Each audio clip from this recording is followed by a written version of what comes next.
need it until Well, she no, gets you off my aren't lap. gonna need anything. Hi, everybody. Oh, wonderful. Hi, Hi. hi, hi, hi. I mean, she might need it, but we're talking about her notebook. Brenna, My notebook. I mean... It's literally like a foot and a half or out of arm's reach, but I have a cat in my lap, so it'd be a crime to move her to reach my notebook. Yeah, that'd be a thing. Lindy. Hey. Hi. Do the Hi. spiel. Oh, it's just me. Yeah, so, it's just you. hi. It's just you. Hi, I'm Lindy. Welcome to Brenna the Witcher show. I'm playing Brenna the Witcher. She she's a cat school witcher, half elven. Just got married recently to a count, so now she's Countess Witcher. Don't know how many of those are running around, but probably not that many. And we're traveling to Mahakam, and she's got a fancy carriage, and I'm sure everything is gonna be fine. We're about to go on a river. Two fancy carriages at the moment. And we're about to go on a river, way down up on the Not Swanee River. Yep. That's me. I'm Lindy. sure it will be fine. But yes, you will notice that the gentlemen are fashionably or unfashionably late. Take your pick. But they will be joining us later tonight. So we're gonna start with this little bit of solo time in a Witcher TTRPG, focusing on the Witcher of this particular game. Tome. Hi everyone, you know me. I'm your friendly neighborhood Prax. This is the channel, and tonight is Witcher Wednesday. So, last week there was a lot that happened. Some of it was good, some of it was a choice that was made. There was a choice made. Actually, there were a couple choices made, right? Yeah, I chose not to keep the stabby dagger. You did choose Beautiful not to stabby dagger that destroyed a mage academy. I mean, you don't technically know that yet. No, but facts. I couldn't keep that secret. Yeah, I may have spent a lot of time trying to figure out maths and things on how that would all work out. But, and Ardzo made a choice.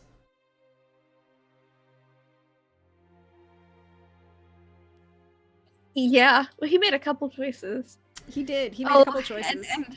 And now Kadan thinks I have a werewolf lover.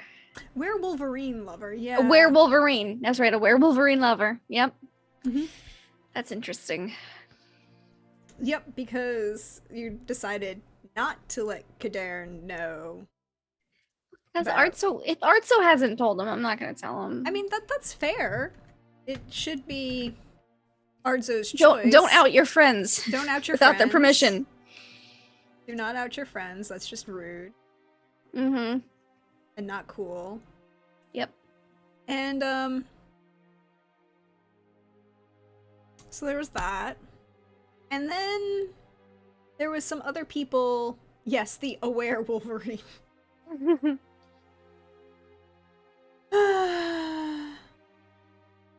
No, Sven. No. Not Aretusa. No. Bernard. So for those of you who are here, they found a magical dagger, and Kadarn was doing some analysis on the magical dagger. Excuse me. And a determination was made that the magical dagger would not be a good thing to keep around. I guess. The magical meth murder dagger, I think is what you called it. The meth dagger of orgasm. Oh, the meth dagger of orgasm. Yes. Yes. As I have written right here. Yes. So, and they decided to dispose of said dagger because it's also a homing beacon for the Wild Hunt. Yes. In a place where Kadarn knows very well and can find immediately when he teleports, and that was Banard. So he sent the Wild Hunt to Banard. Yep. It's going to have some interesting implications for the development of the continent as a whole. Very interesting implications. But that's not something that you need to worry about right now, Brenna. No, it's technically not something Brenna doesn't really just ever need to worry about. She's, meh. True. I mean, probably not something you need to be concerned about. I mean, she just doesn't see how it affects her. Well, she also doesn't know about it, so there's that. Yeah, but I mean, if she did know, she probably wouldn't care all that much. She'd be like, oh man, sucks for them. But right now, you and your brother Yanto, your friend Kadern, your friend Ardzo, are all on the side of a river waiting for the boat that will take you upriver to Beauclair.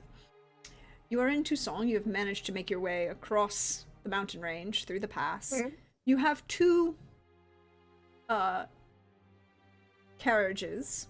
Yep. You've kind of quasi-split, for the purposes of getting on the boat, split the party into two groups so that you're not everybody knows everybody else kind of thing, and you're kind of pretending that you're two separate groups that have just kind of happened to have met up on the side of the river waiting for this ferry. So you had Kadern riding in the former Brooks's carriage with Yanto as the driver. Then you had Ardzo as your driver for your Countess von Felder carriage. And I believe you are attired in such... Yes, she is. She's dressed like a traveling countess at the moment. Fair to say that there was a fair number of a little bit more dressed up than Brenna usually gets on the road. Very much so. And you had heard a number of dwarves who are waiting to also for this ferry. One of whom thought they knew your driver. Yeah, they both seemed like a little sad or a little upset, just mildly perturbed after they had separated from each other. She even gave Ardzo a hug. She assumed the hug position, the hug stance. WWAD. What would Alienor do? Yes, that was a big question. Brenna says that a lot to herself in social circumstances, or especially emotional social circumstances. What would Alienor do? Because she don't know. And Ardzo had, well, this dwarf, whom you have found out is named Zolkor Stenhall, and is the son of the elder-in-chief of Mahakam, and a person of rank, basically a prince in Mahakam, effectively. Effectively. For, how these whole things work. He came up and asked, Ardzo, is that you? Ardzo was like, flung no, open the carriage door. Yeah, flew open the carriage door. Ardzo said, "No, that's not me." Said, who are you? Am I supposed to know you? Basically, like, what? Yeah, and rolled well enough on his deception that it worked. And then, so Zolkor was very emotionally devastated, which apparently... And Ardzo seemed to be a little upset, too. Yeah, they both seem to be mildly upset. A little bit.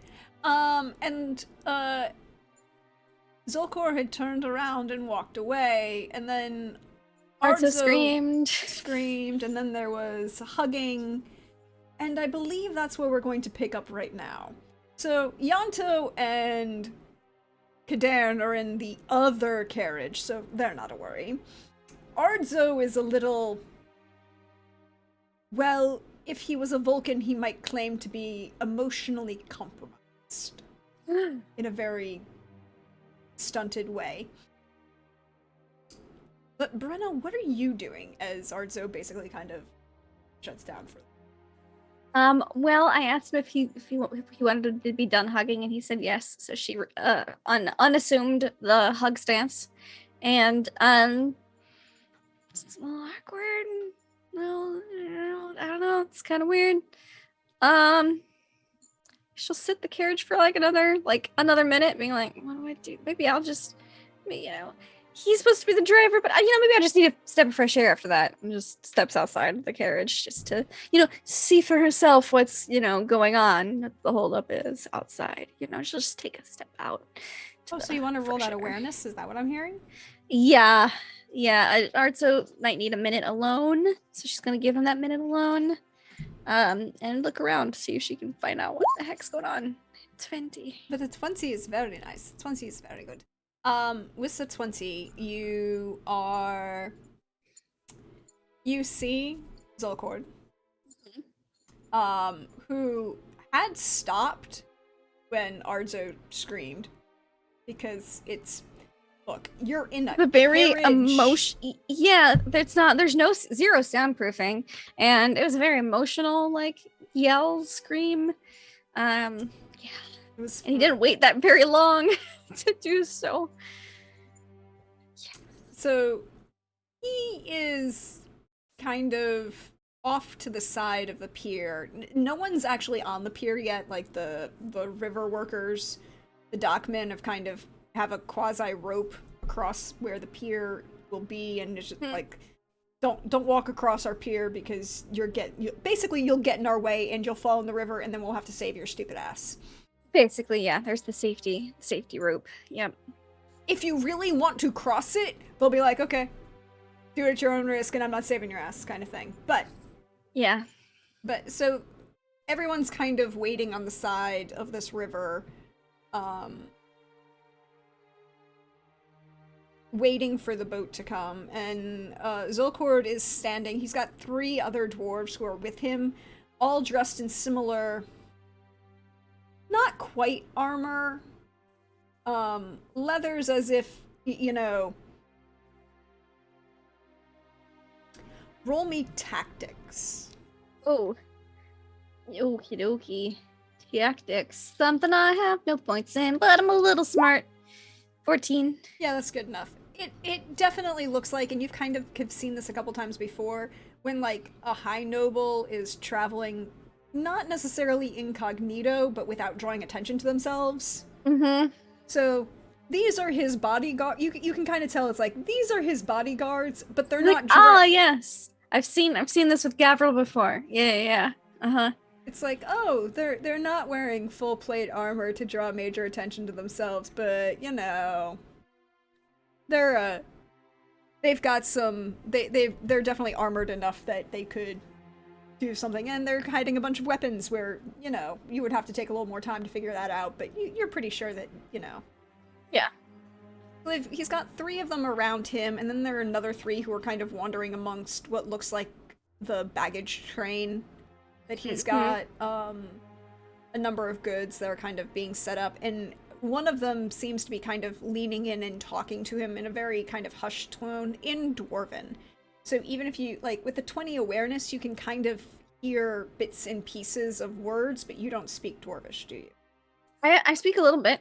I'm not amazing at it, but I do have the base. Like, I'm very heavily accented when I speak Dwarven, but I do have some Dwarven. Okay, then roll me Dwarven. This is just to see how well you can, because they're trying not to be overheard, so you can hear them. Yeah, with a 17, you're getting bits and pieces of it, but it mostly seems like this one who's like leaning in to talk to him is trying to calm Zolcord down and like, are you okay, kind of thing.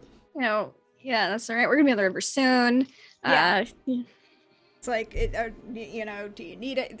It's nothing major. There's no hinted plots. It's all just, he seems to be focused. There are a couple Yeah. other people wandering around, but no one else who looks like they're going to be joining you on the boat.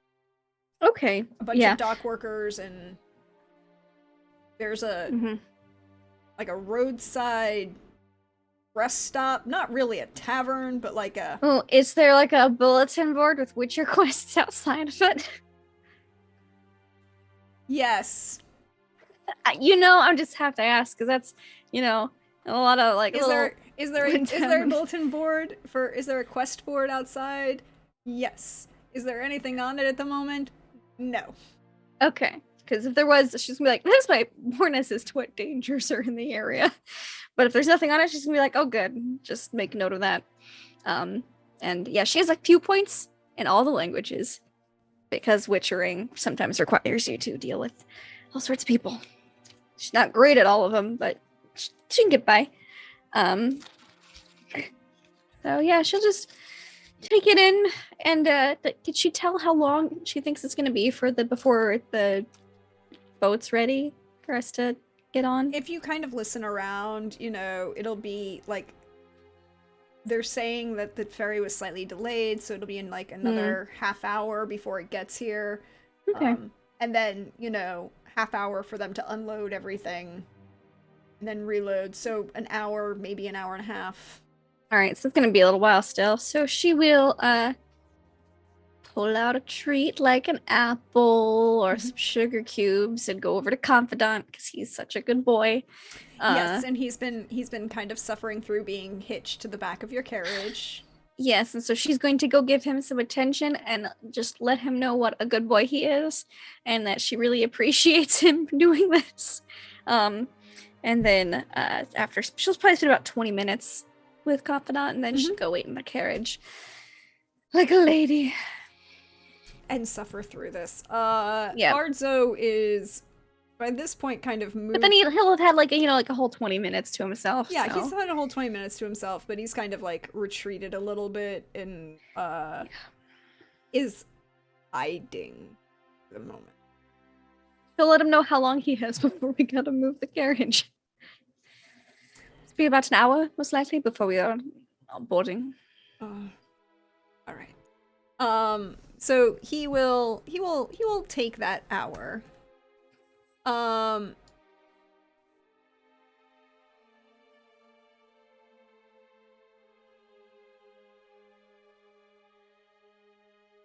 But yeah, just waiting. You're just gonna wait? As far as she knows, I mean, this doesn't seem like the time to mingle with people. And people, she's not great at that. That's Yanto's thing. She might go and stretch her legs again, like when it's closer to boarding time. Like when the ferry pulls in, stretch her legs, walk about, watch them offload, that kind of thing.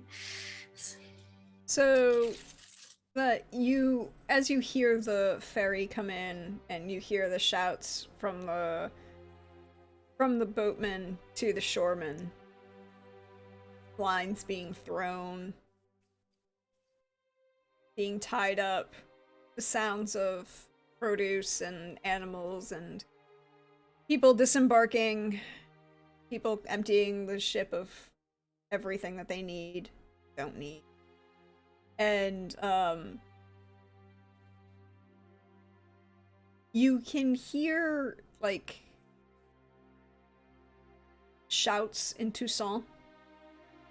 Mostly longshoremen can't cursing at the ferryman, throwing the line short. What do you mean? What do you just general workmen doing workmen shouting on boats, which is a very interesting group of people. Yes, it is. They don't say they like somebody, they just say fuck off. Pretty much. Yeah. And there's a shout that goes out that they're another 10 minutes and they'll be ready to start boarding. Please, be prepared. wagons, and then someone will come over to you, to the carriage, to both carriages actually, and pull a, well, okay, you know, and asking how far you're going, and, you know, setting those things up, because they're going to have to unhitch the horses from the carriage once you get the carriage on the ferry. But there are, you know, some basic stable, you know, basic pens for the horses on the ferry. But you don't want the horses hitched entire. No, you do not. That would not be very good for the horses. They would be very unhappy. Confidant's already gonna probably need a little bit of a bribe. He's very proud. He's not much into, you know, those boat stable pins, but you know, here's like an apple, and then he's like, okay, this time, and that's every time. Like that's what it is. So that's just how it goes. Yeah.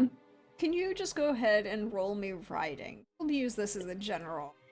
Yeah. How well things go. Getting sure.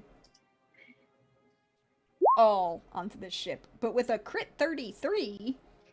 Brenna gives instructions like, if you'd like, you can unhitch these all. It would really be best if I dealt with the stallion here. Yeah, the longshoremen are like, yeah, you take care of that. I don't want to deal with it. Yeah, and she's like, yep. And then she pulls the good old, you know, apple and 2 sugar cubes bribe, the standard for a ferry trip for Confidant, and no problem, just gets on, apologizes, gets everything handled, you know, pays whatever payment needs to be made. It's not much. It's about like 10 crowns for you, and then I'm assuming the boys will, you know, the other carriage will take care of themselves because they're technically not the same group as you. Yeah, she slips some money to them in case they don't have any, because she doesn't think Kadarin has much money on him. I mean, you do have 2,400 crowns that you... Oh, that's true. We did apprehend. We're fine. Coin. Yeah. So you have plenty of coin to pay the fare all the way to Beauclair. Yeah. There are... This is a long, wide riverboat. So there are... You know, the carriages and wagons are going to be on the main center of the deck. The horses are going to be stable. They're going to be penned to the front, towards the bow of the ship, and then towards the rear of the ship in the stern. And then below decks, there are a number of small, like, compartments. They're not cabins. Just enough space to sleep. But you, being a lady of quality, class, and status, get one of these to yourself. Oh, wow, I'm so fancy. Yes. There are 3 in the,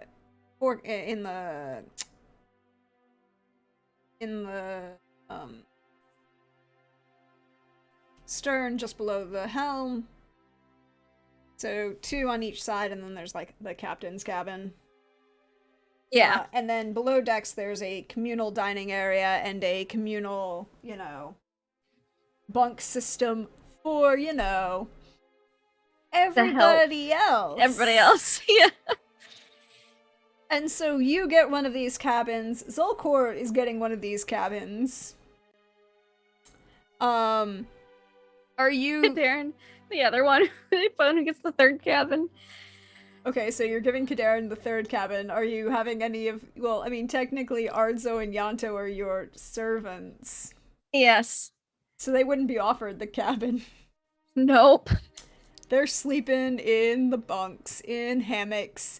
Oh, now I just have the image of Ardzo, little dwarf man, getting into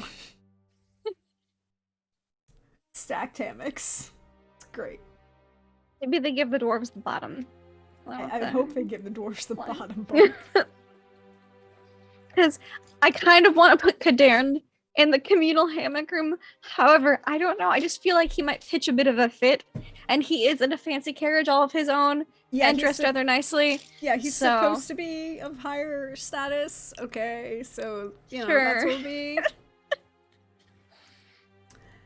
So Katarn retreats to the room next to you. Zolkor is in the room across from you. Little room. Yeah. You know, you've got a bed and a table. That's about Wonderful. Yeah, that's, you know, plenty. And a door that closes. Wow, that's really nice. Mm-hmm. Mm-hmm. I think usually she doesn't get the private room. So she's like, upgrade. Wow, this is fancy. So you are having your private space. It's another one after you've engaged. There's another 25 minutes. Puts her stuff in, you know, her room. Travel chest. Sunk. Right under the bed. Yep.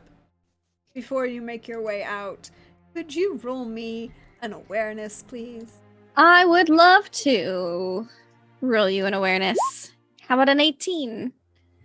That's good enough. You can't make it out between the closed door and just the way things are set up. But there is footsteps around. No one's paying more. It's not like anybody's paying a lot of attention in particular to anyone in particular. Like, no one's standing outside your door and being creepy. Yeah. But you definitely hear a large number of heavy, one might even say, stocky individuals, you know, coming in and out of the room across the hall corridor. Mm-hmm.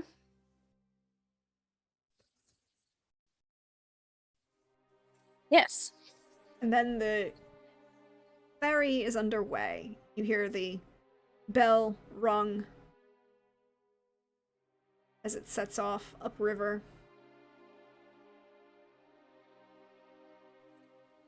You know, I think once she's gotten all settled, she will go up above the deck to get, you know, some nice breeze, some fresh air. Because below decks are not well known. They're not notorious for fresh air. Just not particularly. No, that's not really. If you have fresh air blowing below decks, you have a problem. You have problems, yeah. It's not a good problem to be having, particularly on a ferry. That'd be bad. And as this is a ferry, it's mostly polemen pushing upriver. Yeah, because we were not going downriver like we were last time. We were going upriver. Yep. And I think she's dressed in like a nice travel dress because she's a lady, but she will still have her witcher swords on her, I think, because she's a witcher and a lady. Hiding them, or are they obvious? I think the silver sword is obvious. Okay. I think she might not have her regular sword on her, but she might have like a dagger concealed. Because we just got a bunch of knives. So yep, you did. They're not a really nice knives. No, they're nice. Not as nice as that knife. No, it's fine. They're still knives, they'll still function. So they're not as balanced. They're not, but it'll still stab somebody if she needs to. So she's got a couple like 2 daggers hidden. But her silver sword is still on display because Witcher, and you know, in case a monster should swoop down or attack, she's at the ready. She doesn't have to go, oh, no wait, let me go to my cabin. And she's not trying to hide her Witcher sword at all because she can't hide her Witcher eye. There's not a lot of point in hiding it. No, can't hide that Witcher eye. Nope. I have another song that it's fine. But you are here. There is enough of a breeze. They do have some sail that they can adjust. Nice. It's not full sail because there's not enough wind. but it does help, particularly for the Pullman. Oh yeah. And there is a musician. Oh, there's a musician. They're not as good as Eleanor. No, but they're not. And you don't even need to roll to know that they're not as good as Eleanor. But they're also not playing a bard. They're playing a. They're doing shanty. They're doing shanty work song stuff. Hmm. Particularly for Pullman, that's kind of important. It is important. And I think she'd still enjoy it. Music it makes her go, oh, Eleanor, for a second, because Eleanor has like a whole part of a feeling. Yeah, Eleanor has a whole half feeling. Is this the first time that Brenna has had an opportunity to actually consider what's going on with that? I think she's tried not to by distracting herself with chopping wood and other tasks. Wood. Yeah, well, and hunting, and other tasks. Stabbing like and murderizing. Yeah, there's been plenty of distractions. And just keeping watch. But now she doesn't have anything to do, and so I think it's starting to like she can't avoid it anymore. Yeah. So what does she think? Oh, she's trying not to assume the worst, but being a Witcher and her previous friend, the relationships being what they were, she's basically assuming the worst. She's like, I fucking killed Eleanor. I mean, why else would the charm explode? It did like the whole weird hot vibrating thing when she was like dying, seriously injured. Things that vibrate and get hot explode when they get too hot or vibrate too much. So she has to be dead. I gotta kill the wild hunt. I don't know how I'm gonna do it, but I gotta kill the wild hunt. Fuck, this is bad. Just because that's her answer. Is to murder. Her answer is to murder. Her answer is to murder the whole wild hunt, or just someone in particular. I have questions. Clarification. Well, she doesn't know who in the wild hunt murdered her. So until she finds that out, they're all on her hit list. If they choose to be like, no, it was this guy, and send him forward, she would just kill him and be done with it. But until, she gets a name, if she ever gets a name, if she never gets a name, she just kill them all. That's just, how it goes,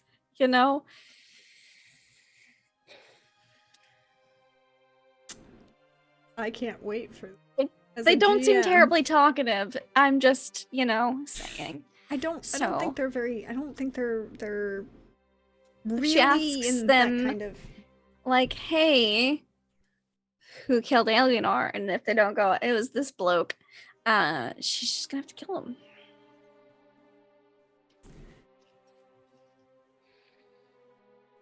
That's just, she's got, so I think she's just kind of, she doesn't want to think about it, but she has to formulate a plan on how to avenge Eleanor. So she's thinking about it. So she's probably just very quiet, a little solemn. She typically doesn't have a huge range of expression on her face to begin with. So that's not a huge problem. But she definitely looks a little down. She'll find a nice quiet corner or place on deck to sit that's out of the way so she doesn't inconvenience anyone. And she plots her training regimen to murder the wild hunt. She's got maybe some cold endurance training if she can find some mountains, some ice cubes or something. She's not. You are going to Mahakam. We are. It's pretty chilly there. Those are some mountains. Yeah, she's gonna be lifting some heavy things, practicing sword skills, knife skills, because that's like a wild hunt and dagger. So, she's gonna be training. Lots of push-ups, sit-ups. She's just gonna be doing a lot of training. Which probably means out on deck, because there's not enough space in her room. In this dress, just want to know. No, not at the moment. She's making her regimen now. I imagine there was a good Witcher training regimen that she went through. She's just going to be like, okay, so we did this. I'm going to modify these things to adapt for the wild hunt. And then, so she's just formulating it. She might even write some of it down to like remind herself, just to keep it easy. And then, she'll start maybe after dark, or maybe, you know what, she's gonna start in the morning when she wake up really early and not all the guests may not be awake yet. It'd look a little weird if she got on boat and then like 2 hours later just started like doing push-ups. It might look a little odd, but if she does it in the morning, that's like a typical morning regimen for witchers and people and things. Yeah, she'll start in the morning, but she cements that in her mind, and she just reminisces on all the good times she had with Alienor, which just increases her resolve to go murder the wild thornberries. Yeah. The more she thinks about Alienor, the more she gets to kill them. So what I would like you to roll me tactics in this case, and you'll get a +2. Okay. Sure. Because the tactics are you're planning your regiment, and you're basing it off of Witcher training, so you have a base to work from. Yeah. And I'm gonna spend 2 luck to get this, because, we need a good training regimen to defeat the wild hunt. 19. 19 is not bad. We will have a full training montage. It is not Eye of the Tiger training montage, but although it would be not unfitting because she is a cat witcher. Eye of the Witcher, maybe? She is a one-eyed witcher. And you do know that you will have to go by Hagen, where you left a Viper Witcher. Yes. Oh no, she is, whenever she thinks of a question, I imagine she carries around a little notebook with her, and she just writes it down, like, oh, could ask, what's his name this? Gotta ask Yanto's Viper X this. Oh, and that. Oh, and this is a question. She just starts making a list of questions as well. A list of questions for this Viper Witcher about the wild hunt and how you plan to murderize all of them. How I plan to kill them all. And, it's kind of his I don't want to, it's kind of his school's thing, so I don't want to, like, fully take it from him. He can join me if he wants. Yes. Yeah, but he's not going to stop me. While you're sitting here and working on this plan of your very montage, seriously scribbling in a notebook, there's a brief like clearing of their throat. Look up, and you don't have to look far, because there's an older grizzled dwarf standing in front of you, who you recognized earlier for not the one who was speaking to Zulkor, but one of the others who are standing around, who kind of like bows very politely in,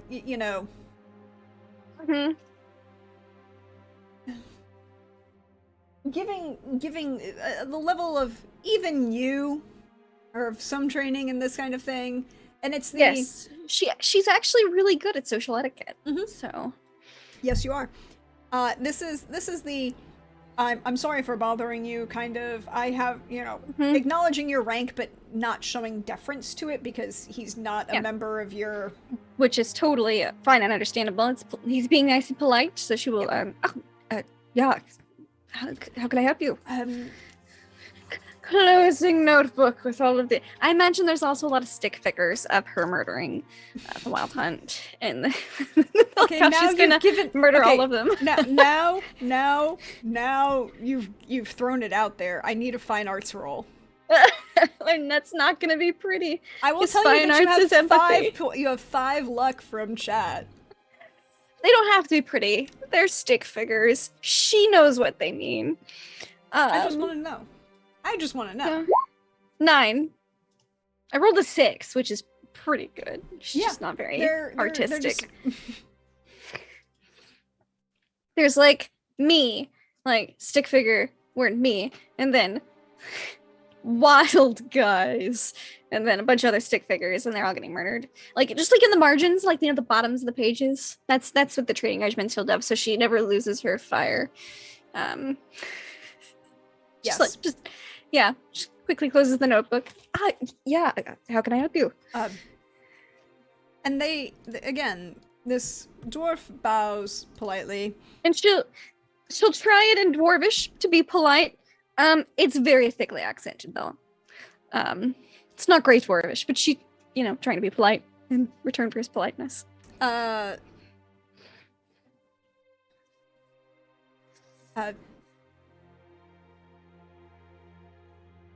Valdemar, I am one of the advisors who's all called Stenhall.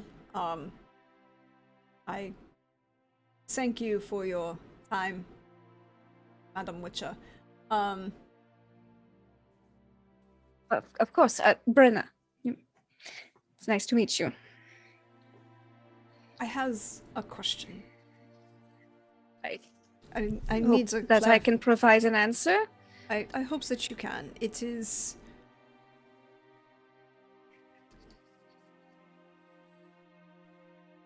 upsetting to the.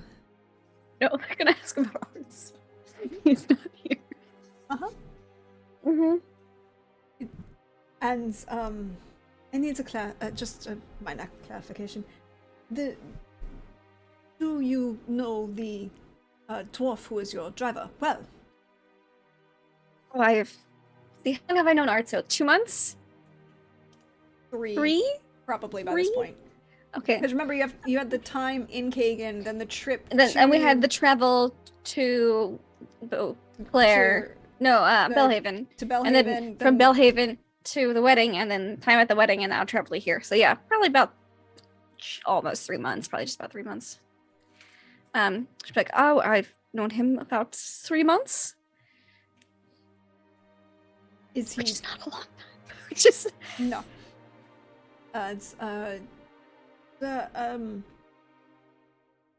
And is he been well to you this point? Quite. He is quite a skilled healer.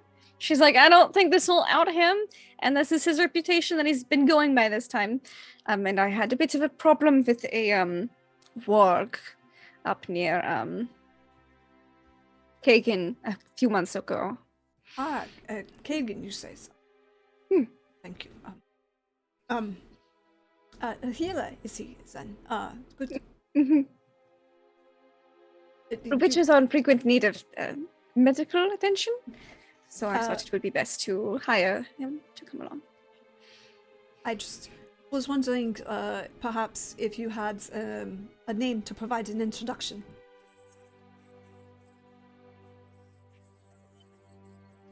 And Artso did not say, hey, don't call me Artso. Now, here's the thing. You were in the carriage. I was. When Zolkord opened the door and asked, Artso, is that you? And Artso said, no, who's that? Who's that?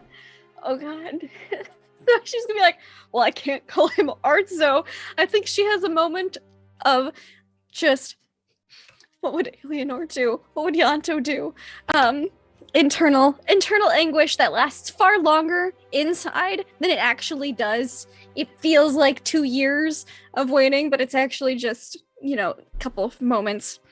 What was his brother's name? Let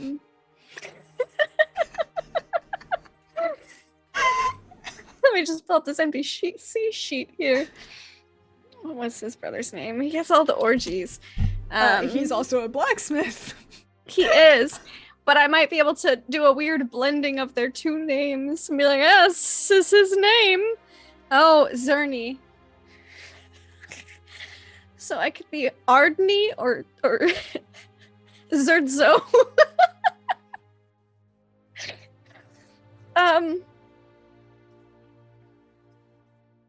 Which one do I want to go with? Which one do I want to burden Billy with? This as for this terrible dwarvish name conglomeration.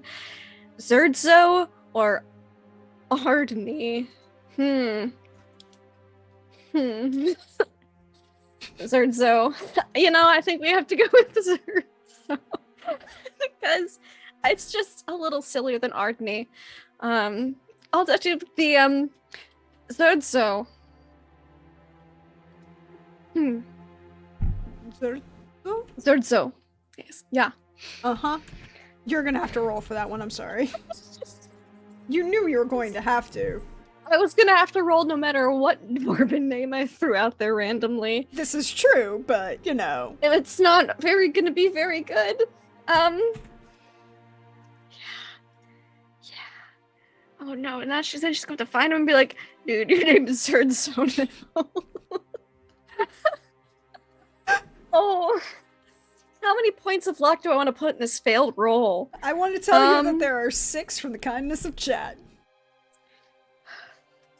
You know, I feel like the kindness of chat might help him with this terrible name. Let's spin 3 from the kindness of chat, and then I'll spin 2 of my own. That way it's at least a plus. God, 8. Maybe I'll roll really well. Probably not, since I just said that. 13. Rolled a 5. So, He rolled like shit, but still better than like you. Shit, and if I had rolled a couple better, but no. Or if I'd spent every point of luck. I wasn't about to spend every point of luck though. I don't know. They were gonna. It's not a good lie. He's obviously Ardso, and they're gonna figure it out either way. But at least she tried to cover for him. And I think what gives her away. She's like, Zurdzo. It's in her delivery of how do I blend Zerny and Ardso. Those are the 2 dwarven names I have at the top of my head, but I can't use either of them because they're connected to Ardso. Yeah, that's her naming convention. It's a good thing she doesn't ever have to name children. Yeah.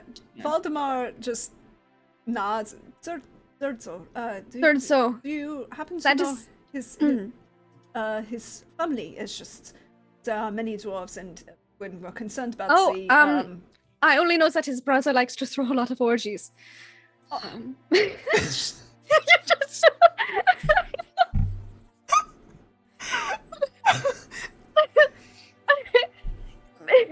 And that's an honest answer. Yes, it is. It's a very honest answer, but there's also this like half-beat pause of like, and that is without hesitation. The first one's like, so, and it's like, all I know is his brother likes to throw a lot of orgies, and it's like, wow, there's some honesty right there. Okay, and maybe it's awkward enough that he won't press the subject further. His brother. Yeah, he has a brother. Loves to throw orgies. His name is Ardney. Wrote these 2 names out. They'd just be like, shoot. He's so obvious. Ardney, us. Ardney. It's just we have, you know, it's you understand. Of course, we wish to make sure the safety of our. Of course, I assure you. That Zurdzo means no ill will to any fun. Yes, a healer first and foremost.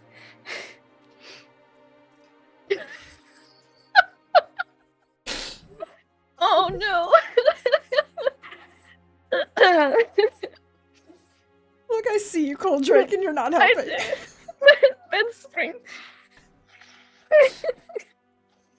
Yeah, I'm writing this in my notes so I can have it forever. This is true. So I thank you for your assistance, Madam Lisha. I am. Of course. I help the best that I can.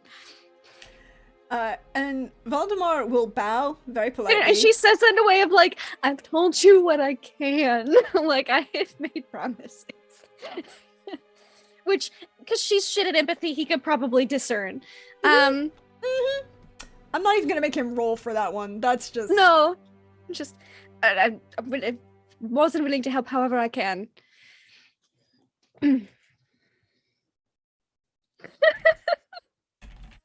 This is what happens when people leave Bran alone in a stabby, confrontation. Yes, indeedy.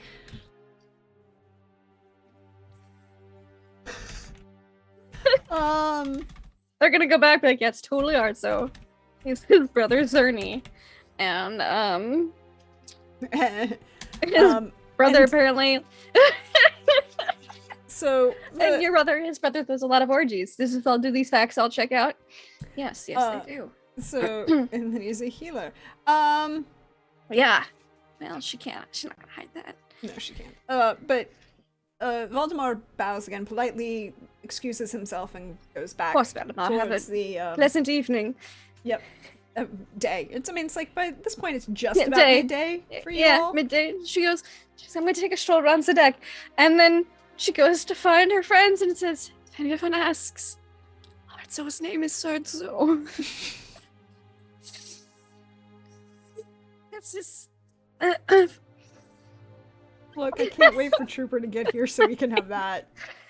Uh-huh. And I just let them know in case they're asked any questions that they can say, oh yeah, our good buddy Zerdso. Mm-hmm. As you get up to walk, and then you come, or after you've informed everybody else that Ardzo isn't Ardzo but Zerdso. And Ardzo, I let Ardzo know. I'm like, oh, Zerdso. Yeah, I'm assuming that you're letting all three of them know. Yes. And Confidant. And Confidant, because Confidant is your confidant. He is. I tell him everything. So, Zerdso... Oh gosh. Kadern informs you that he is remaining in his cabin for the foreseeable future. There are 2 books. He is enjoying himself, and he is not leaving. And just let him know, just in case people ask. And Ardzo has kind of made himself a little bit scarce. You can inform him, and he will know, but he is retreated out of the way for a little bit. Yep. Yanto just raises an eyebrow at you. You can feel the judgment for the poor planning and the bad name. You know, bad cover name. If people wanted a cover name, they should ask Brenna. This is very true. If they wanted a cover name, they should not have come to Brenna. But maybe that's why a certain, dwarf came to Brenna. Yeah. They're like, oh, Witchers, they're shit at deception. Let's go ask them. Among other things. How convenient. How convenient. That Arso was driving the Witcher and not the mage. Yep. Yep. So convenient, isn't it? Yeah. I did not plan that, y'all. No, you didn't. You didn't. And I was thinking, it's a little odd that Yanto didn't want to drive his sister in and instead wanted to drive Kadern in. I think he has to do with the carriage and his mommy issues. But it did not pay out in Artso's favor there. It's fine. They were going to find out anyway. After they were going to know. It's fine. Just keep telling myself that. Could you roll away? Well, what do you do after you inform the other 3? Walk about the deck, like I said I was going to, and just take a nice little stroll, and then I settle back down on a different section, perhaps more in the sunshine, to get some, sunshine, and continue writing down my training regimen, or maybe making more stick figures for inspiration. And then also just listening to see if anyone's talking about my good friend Zerdso. Could you roll awareness? Yes, I'd love to. Roll awareness, especially when it pertains to my good bunny Zerdso. 19. You will notice that none of the dwarves seem to be on the deck. Yeah. Well, that makes sense. The musician, again, I'm not calling him a bard because he's not. No. Who's been leading the shanties has gotten into the more dirty limerick versions. Oh, wonderful. We My are favorite. full into like verse 4 and 5 of What Do We Do with a Drunken Sailor. Lovely. Wonderful. Love it. Classic, really. Brenna appreciates it. It's a fine art in its own right. It is. It is a very fine art. You don't know what verses 4 and 5 of that song are. Go look them up. And, there's a brief pause in the music, and as you're kind of walking around the deck, and then the bard, or minstrel had been on, like, the forecastle in the bow, the most furthest away so that they can Uh,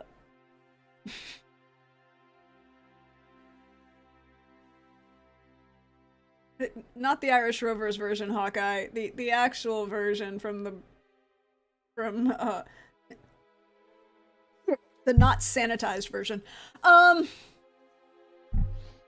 that song. But they're on his kind of leaned over like the edge of the forecastle to the lower, slightly.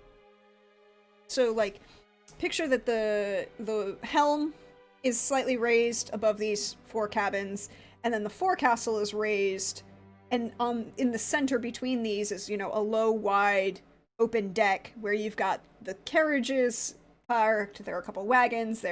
Everything's arranged for ballast, and then the horses are also penned on the open deck. And there are a few sheep and 2 pigs that are also penned up on this open deck. And the minstrel kind of leans over, from this low rail on the forecastle to where you're seated, and just kind of looks at you and goes, so you'll find the ranges orgies? Yeah, I think she's not expecting it. She's just maybe having a sip of, some water or something from a canteen. Do we get a Witcher spit take? I think a little bit, just because she's not expecting it, and also it's traveled around that fast. She'll go. I know someone whose brother arranges orgies in Kagan. Oh, such a shame. I was really hoping that we would have some more fun here. Unfortunately, they are not on this. They are too busy planning all of their orgies. You see, they don't travel often. But what is your opinion of such events? Do you like to attend?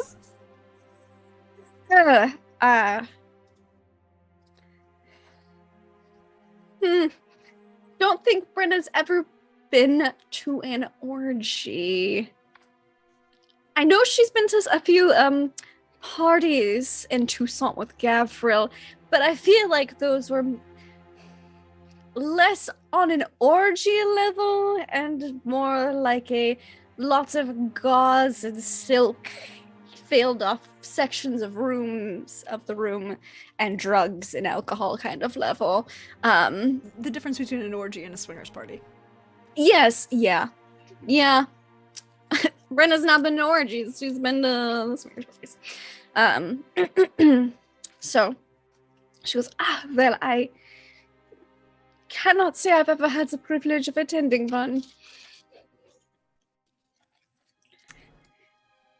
Oh, that would be such a shame. I'm sure that you would be such a highlight at such.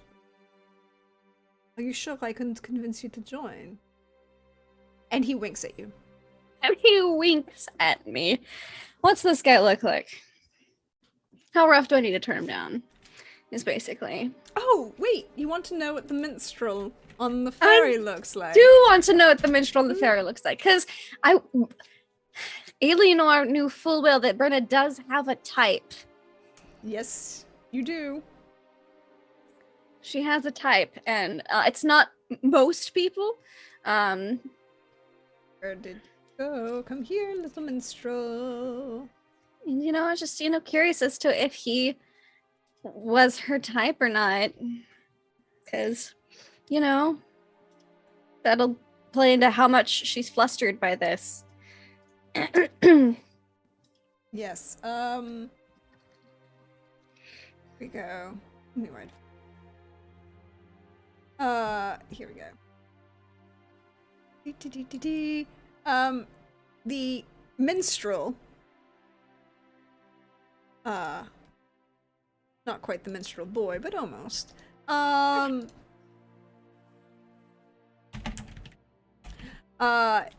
Will now be added to the NPC doc.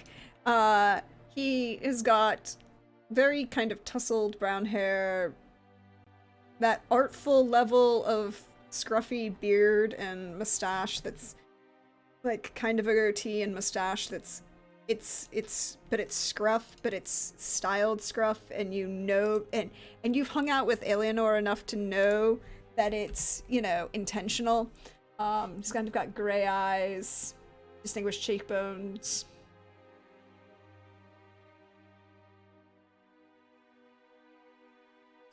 I mean, sounds like a great guy and all. Yeah, I mean, he's at the very end of the NPC doc. Oh, I He's see. 57. Yeah. Not her type. Not her No, type. he's not her type. Not Not her bad, type. but not her Not type. bad, but not her type. He's just way too young. Yes, this is true.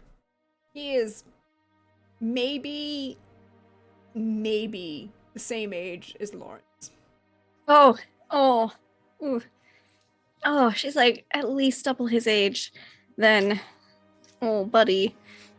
Granted, I mean, she like looks 25. amazing. You do look amazing. She's 53, so... Yeah.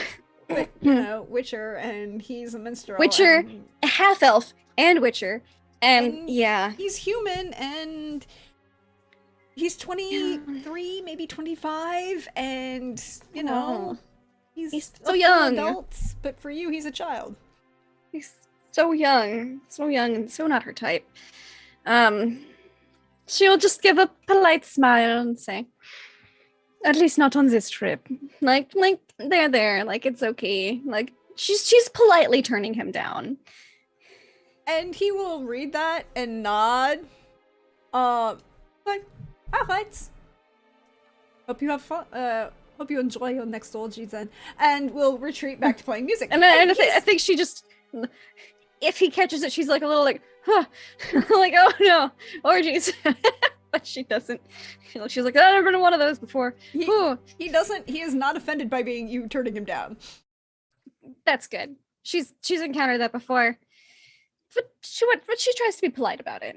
She's now a married woman after all, you know. So, and he's just really, really not her thing. Mm-hmm. So she goes back to her stick figures and is like, "So the orgies has already made it around the boat. What would Eleanor do? This information means something socially." It means everything else is probably circulated around the boat about Zerd, so. Well, nothing can be done about that. It's time to write some murder plans. I think she also makes a little what would Eleanor do? Like cheat sheet, like flowchart.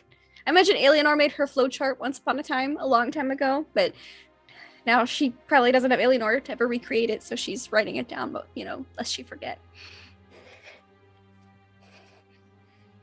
Social interactions flowchart. Yep.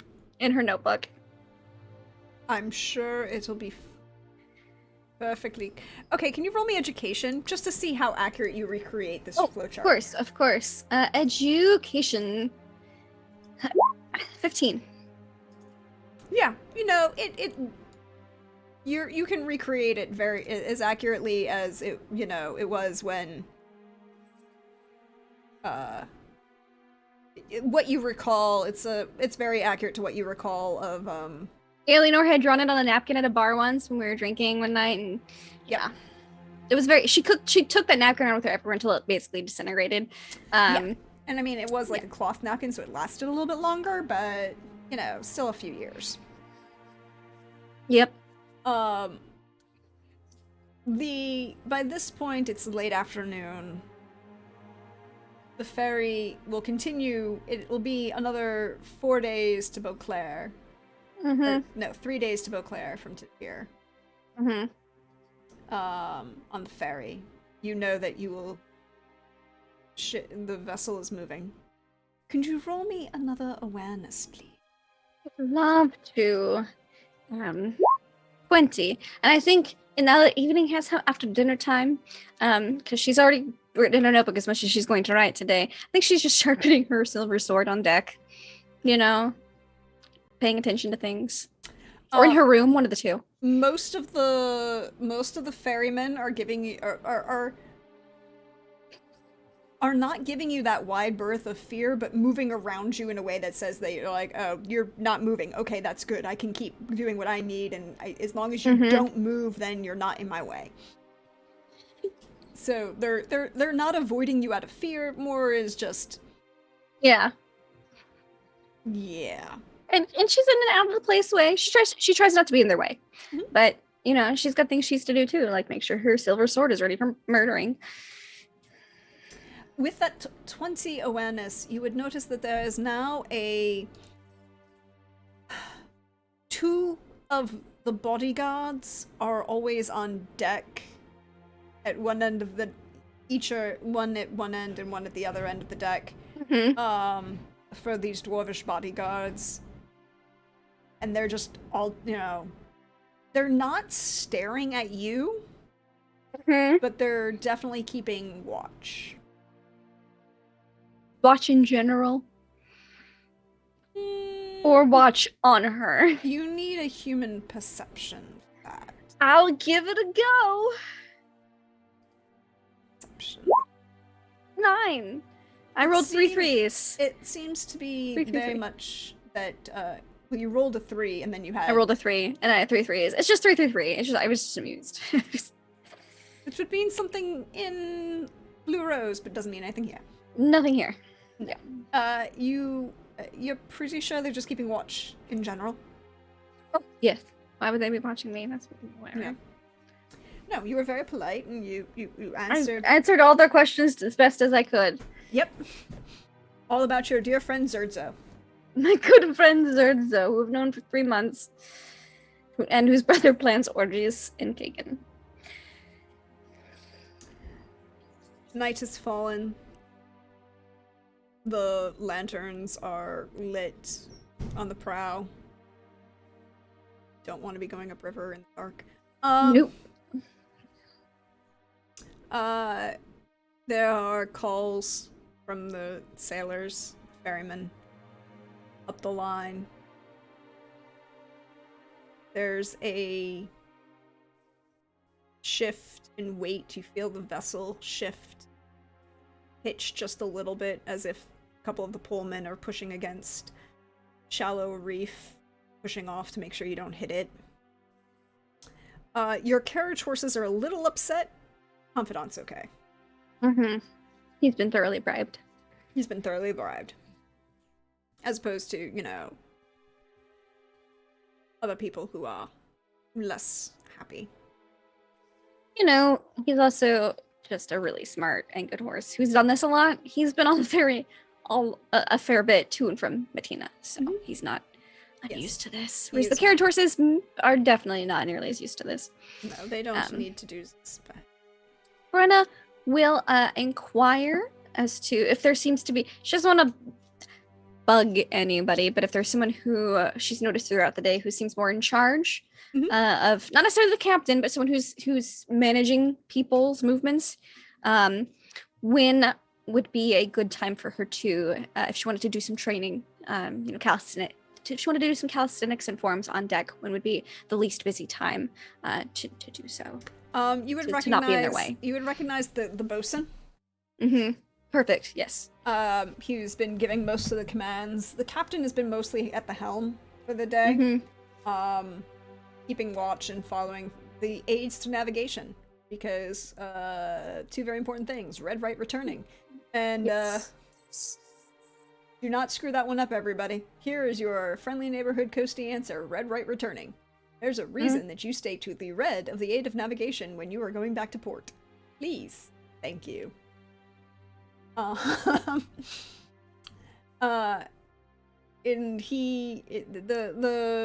captain is at the helm, but the bosun has been kind of like giving direction and see them. They're a slightly stockier human. Lovely. With streaks of gray in her hair, but she's kept it like strictly braided back and then pinned into like a chignon, but with like not fancy pins, and it's just like very utilitarian. You can see the calluses and weathering in her face and on her hands. It's just, this is a woman who spent years on this river doing this job.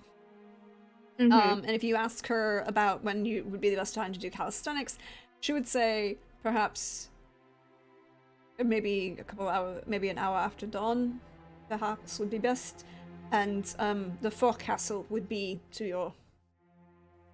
Just shove Michel out of the way. He is not quite as annoying as he pretends to be, but you know, the minstrel, yeah. Ah, thank you very much. And if he becomes really annoying, just shove him off the side. It's fine. He'll swim back up to the surface. He's not proven to be too annoying. Knew some good songs earlier. Well, at least he can carry a tune, which is better than some. As in most, I would say. And she will just kind of like nod to you. That's all she's gonna tell you because, like. Yep. And Brenna's like, yay, straightforward. And then she leaves. So the evening has come. The night has fallen. There's a small tray that is brought to your room for the evening meal. Yum.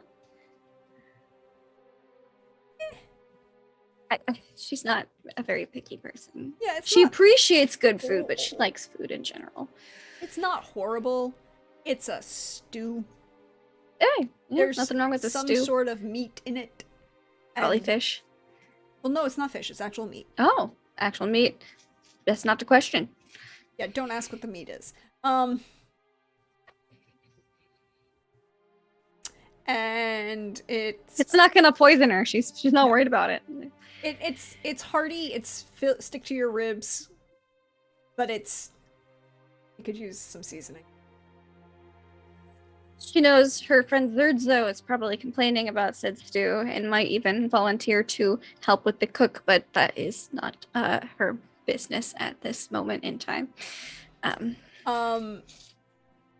as you kind of like, the tray is delivered to you, at the same time the tray is delivered to Kadern in the cabin next to you, and then to Zulkor in the cabin across from you. Go ahead and roll me that awareness again, just to see what you. I'd love to. As you open the door. 19. You hear Kadern just kind of like, yeah, just leave it there, and you know, kind of sounds distracted with whatever. Sounds like Kadern. Yep. And Zolkor, you can see kind of through the open door as the tray is left, is a light to the sailor that brings the meal, but very much of a gets them away very quickly and closes the door. Just that shade of not walks that line between being offensive and just brusque in getting rid of the sailor before they don't slam the door, but Brenna's very nice to the sailor. You do have servants. You know how to deal with a servant. Yes, be very nice to them. And unless they try to kill you or your family, then you murder them. This is true. But no, it's very much a it's brusqueness that you can tell because you've been around nobles for so long, that isn't rejection of the servant class. It's just distraction with something else, and yeah. But he walks that line of like, I'm not going to insult this person, but I still want you gone, kind of thing. Yep. Please go away. I'm busy. Bye. Thanks for bye. Yeah. Sorry, kitten. Yeah. She makes a note. She's just extra nice to the servant. To the sailor. It's just a sailor, not a servant. Yeah, he's just a sailor. He just happens to be like, you know, it's not the cabin boy. It's just who's ever the lowest on the rung that day who has to take the meals to the high rank in the cabins versus everyone else who's in the bunks downstairs, who, you know, below decks, who are eating communally with everybody else. Like, Yep. And so the day has passed for you. Yep. Yeah, and she meditates. She doesn't sleep on the boat. She meditates. She just keeps her ears open while she's meditating. Should anything happen across the way? Oh, you're keeping your ears open. Yeah. Would like to. 30. Okay. Roll awareness -1. Sure. Because you're aware, but you're still, it's that 20. slight delay. With a 20, there's nothing seems to be going on across the hall, at least at the moment. There's nothing going on really that you can hear next door. Mm-hmm. You do hear the slight sounds of what sounds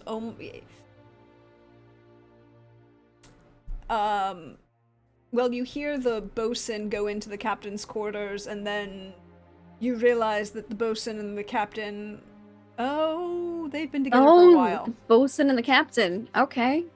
Yeah. Cool. They've been going, you know. No judgment here. Yeah. But it's not a big ship. It's not a big ship. There's no soundproofing, and you're... hold on one moment, everybody. The good buddy Zerzo. Yes, the good buddy Zerzo. Hello, it is I, Zerzo. Yes, indeed. Perfect I'm timing, sorry. Zerzo. It is indeed Zerzo. Perfect timing. Who did this? Who did this? I'm sorry. Who did this? She did. I'm sorry. You're not. No, you're not. Okay, I'm a little sorry. But if people wanted to not be called terrible fake names, maybe they should have left a fake name with said person who's really shit at deception. And instead of having them combine you and your brother's names together for you and your brother. Hence Zerzo and Ardney. And how did I get Zerzo out of that? How did I not get at least Ardney? Well, you know, I really just kind of flipped the coin on that one. You came out Zerzo. I figured with Ardney I might be tempted to slip into Ardzo. Yep. So, Billy. Hey, how you doing? Welcome in. We're on the ship. We're on the ferry. We are. We had a whole day, and people asked some questions, and Brenna gave them some answers. Yep. That they totally believed, because she's great at deception. Totally believed that this is Zerzo, his brother Ardney, well known for throwing orgies in Kagan. Zerzo, the carriage driver / personal healer to the Witcher. Yep. Wendy, what have you done? Look, no one told Brenna anything. Someone may have walked up to her and said, I'd love to talk with you for a bit. And she's like, okay. And then she's like, I was just drawing stick figures of me murdering the wild hunt, but this is fine. And then, yeah, answers were given. I rolled really good deception for Brenna. It was a whole 13. They just happened to roll a really shit deception at insight at 16. So, Zolkor has taken... There are 4 cabins on this ferry in the aft stern of this ship. Above, just below the helm, but above the below decks. The cabins... 3 of the cabins are taken by Brenna, Kader, and Zolkor. Everyone else is in hammocks in the bunks under the deck, including the 2 drivers, Albert / Yanto, whatever his name is, and Zerzo. Brenna did know enough to let all 3 of you know that Ardzo's name is now Zerzo. She did.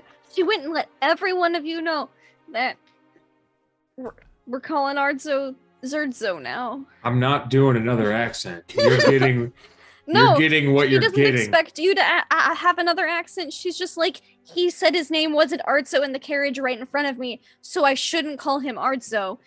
Fuck, what do I call him? Can't call him Zerny. That might give it away. Zerzo. Yeah, And Brenna tried to lie. No surnames were asked for? No, they were not. Good. They they would kind ask if were. there was any family, and I was like, I've got a brother, Ardney. No, And they were like- no. He's got a brother who throws orgies. He's got a brother who's really into throwing orgies and kicking. Like that was No. no pause. There was no pause, no hesitation, like, huh, panic fact. And About God your family. forbid these people take anything literally, because then I would be literally like taking a physical orgy and throwing it at them. Yeah. He loves to host orgies. He's really into orgies. His brother, Ardney. Mhm. And they were like, oh, okay then. And I was like, yep. Any other questions? And they were like, nope, that's it. Thanks. That's Oh, they also asked how long if I've known you a really long time. I was like, nah, brah, like 3 months. It's just I had an incident with a warg, and he's been my healer physician ever since. That's where I'm sorry, Billy. I didn't know what to do. Oh, that is obvious. No facts were given, and Brenna's really shit at peopling, and especially deceptive peopling. If it was Yanto, you probably would have been safe. All right. Or if you were sink Kadarn's this carriage ship. driver, you might have been safe, because Kadarn's really good at lying, but it was Brenna. I'm sorry, you didn't have much hope. But they asked her questions. it made me happy. Hey, so Ardzo. Mhm. The day was mostly okay for you after, the unfortunate morning avoiding conversation with someone that you knew. Yep. Mhm. They don't know you, you're Zerdzo. Yeah, they My they good don't buddy know is you at all. And the dwarves so there were a number of dwarves. There are about 6, 3 of whom are all kind of dressed in not full like plate armor, but enough of leathers and stuff to basically be like, oh, this is his bodyguard. These are his bodyguards who are pulling the principal isn't quite undercover, but like moving without without public acknowledgement of who they are, so slightly low key. Not the full formal stuff. One of whom is an older dwarf with very silver hair, who will actually come up to you this evening after the communal dining experience below decks. It's not bad. I mean, it's definitely edible, but it is not Elsa's stew in any way, shape, or form. Mhm. It's not.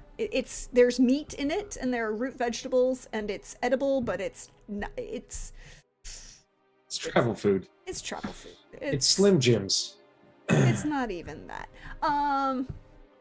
But you, this older dwarf would come up to you this evening, later in the evening, when most of the humans have retired.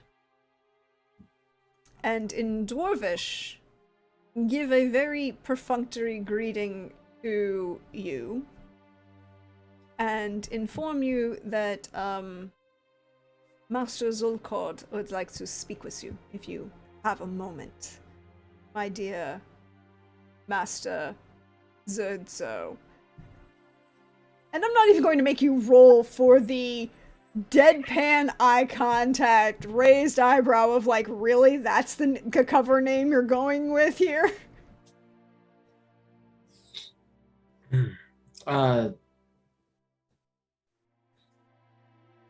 Some choices I can make, and some choices are made for us. By the way, he had introduced himself as Valdemar. Voldemort? Valdemar. Valdemar. Okay. Way better. And who are you to this person, Mr. Valdemar? I provide security for Master Zulko and provide some additional insight and perhaps one might even say advising on appropriate information when necessary, asked. And I don't suppose that you advised him on this. Oh, no, I did not advise him on any of this. I merely was requested to be asked. There were questions asked. And what was the question that was asked, if you don't mind me asking? If I could ascertain your name, who you were, how long, where have you been? Well, clearly my name is Serzo. I think that has been made very apparent. Oh, we're going to. Okay, we're sticking. Also, apparently, your brother Rose. the one of us can commit. I do not know. Okay. I commit. I will just say I love how they think that the orgy fact is also a made-up thing, apparently. No, it's I don't think he thinks the orgy fact is a made-up thing. Oh, He's just okay. still in the, and that's what we're going to tell people. Not about your brothers the blacksmiths, but your brothers the orgy organizer. Okay. Organizer, yes. The organizer.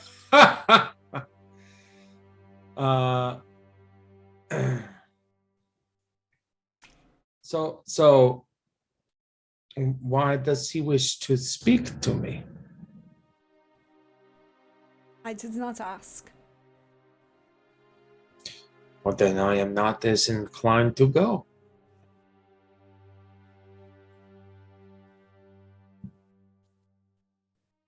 Thank you for your time. I have duties to attend to. And there's just this moment where if he was not this kind of like bodyguard advisor, older gentleman who's full on like has station, he would sigh at the middle schoolness of this that he has been put into this position, because it's like, all right, I will inform him, and he will go back upstairs to the cabin upstairs, and you will hear Brenna the knock on the door open in Dwarvish very fast, and it's like, he does not wish to come upstairs, he wishes to know what you would like. And you can just, and then you hear like low murmur from inside. Can this not wait? Are you? Very well, sir. And then the door closes and he leaves, and you can hear him go back down the stairs. And he'll walk over to Ardzo. He wishes to discuss matters of a personal nature with you in a private setting without outside audience.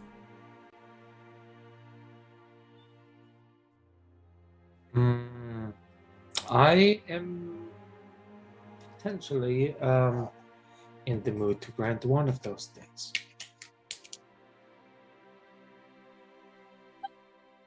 I do not believe he is in a luxurious position to make very large, hefty demands.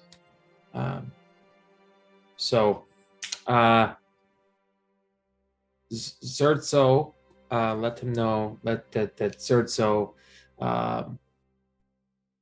is very particular with whom he meets with. I have become very particular over the last 4 decades.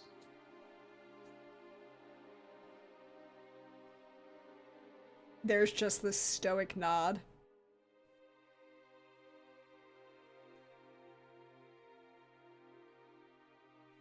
Do you enjoy working for him? Do you enjoy advising him?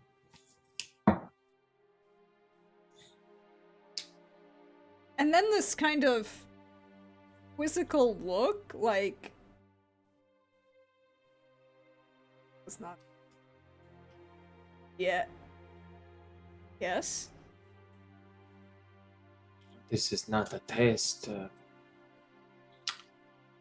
Just trying to ascertain who this individual is now.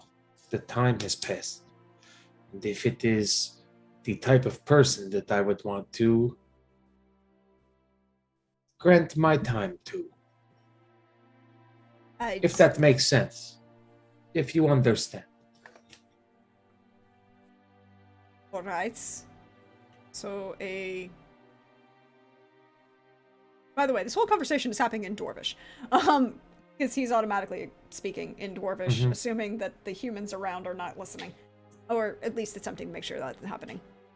So, you have your experiences. How long have you been working for him?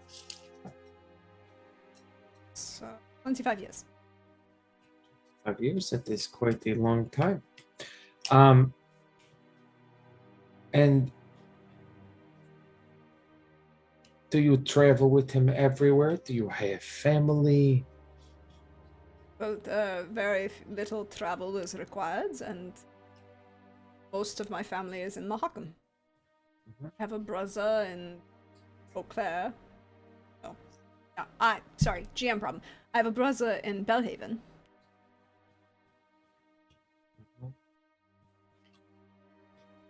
So, can you imagine yourself doing anything else than what it is you are doing? I am a personal bodyguard and advisor to the son of the Elder-in-Chief of Mahakam. Does that give you joy? Does that give you fulfillment? I find joy in my children and my wife. And I find professional... I like my position. It pays well. There's job security. There are people who look up to me. I'm quite happy with my life. Are you okay? Oh, I'm fine. Now, the individual you advise, you would advise anyone in this position if it pays well and you can support your family. Perhaps not. I do not like his brother. Or, like, 50 of the other elders. That is not as they. So I need, if you would be so kind, I need to know if this individual is worth sharing my time with. And I'm looking for an authentic, honest response from a genuine person. Is that something you can grant me? I can attempt to grant you my answer, but my answer would not be the same as yours. You are a personage. I do not know of... Well, that's not true. I only know way more than I wanted to know. And he will sigh. And there will be this moment where he will actually sit for the first time on one of these, you know, hammocks that are strung. And they're strung, like, too deep. Or too high, you know, so they're bunked hammocks. But we're not doing 3. Because this isn't an ocean-going vessel, it's just a ferry. And he will sit on one of these and kind of lean over, you know, rest his, you know, his elbows on his knees, his feet on the floor, and look you in the eye and basically sigh is like,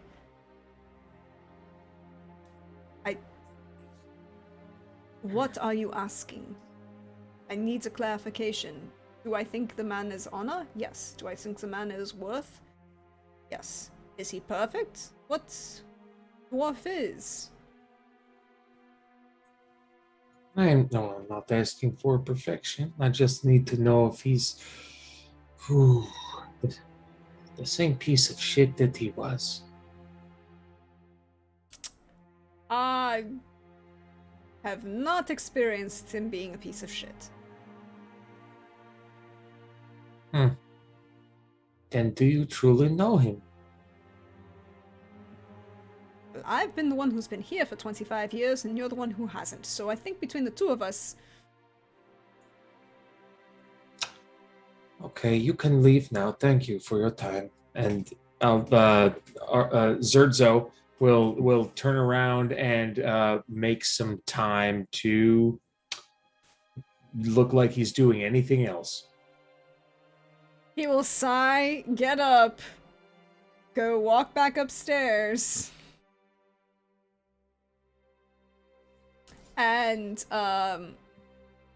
then walk. Brenna, you will hear that knock on the door. Again, that low murmur.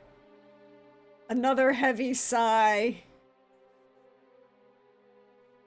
And then just, he will walk back down below decks and walk over to Ardzo and say, he does not wish to bother you if you do not wish to come. He merely wishes to speak with you. But do not worry, he will not annoy you tonight. Is there anything else you would like me to convey to Master Zolkor? I'm sorry, did I give you the impression that I still wanted to talk about this? Usually when I turn around and abruptly leave, that for a person who has been working 25 years in your station, I assume that is something you would pick up on. I'm just tired, and I'm going to bed. You two can work out your middle school romance. I'm not being in the middle of this anymore. And he will loudly say that. He's still saying it in Dwarvish, but he's saying it loudly enough that the other dwarves who are like the bodyguards and the other members of the entourage that are here all hear it as he then gets into the hammock, who's like the furthest away from where you are, and pulls a cover over his head and says like, I am done with these teenagers. Is effectively his attitude right now. Whether that's true or not, or what the actual relationship between you and Zolkor are, that's entirely separate. That's just Valdemar's current position, because it's basically what Zolkor is putting him in.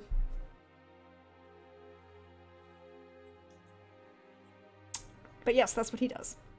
Yeah, Zerdzo has made it physically apparent that he has been done with this. And he has been, like, this is thrust on him and has suddenly become more of a burden. So he's looking to occupy his time, his hands with anything else. And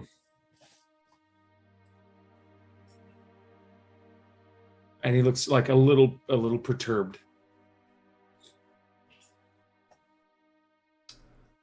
The rest of the dwarves kind of glance around at you, and then at Valdemar, and then just kind of like, okay, I guess we're going to bed. And retreat to the side of the deck, all to the, bow, to kind of avoid you, and avoid bothering you. Good. This is only day one of a 3-day trip. 3 days? Yes. Oh man. It's like that one time we went on that week-long school trip to France and you get broken up with as the trip starts and you're stuck on a bus in France. I mean, you could talk it out. Okay. Okay, Prax. All right.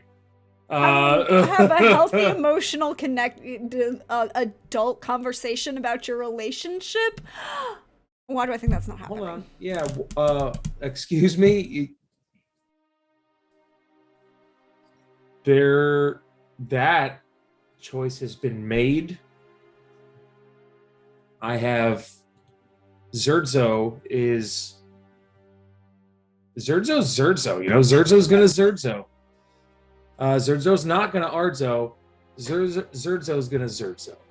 And he's gonna Zerdzo all over the fucking room. If you're not ready, buckle up. I think the minstrel was born ready. The minstrel was definitely born ready.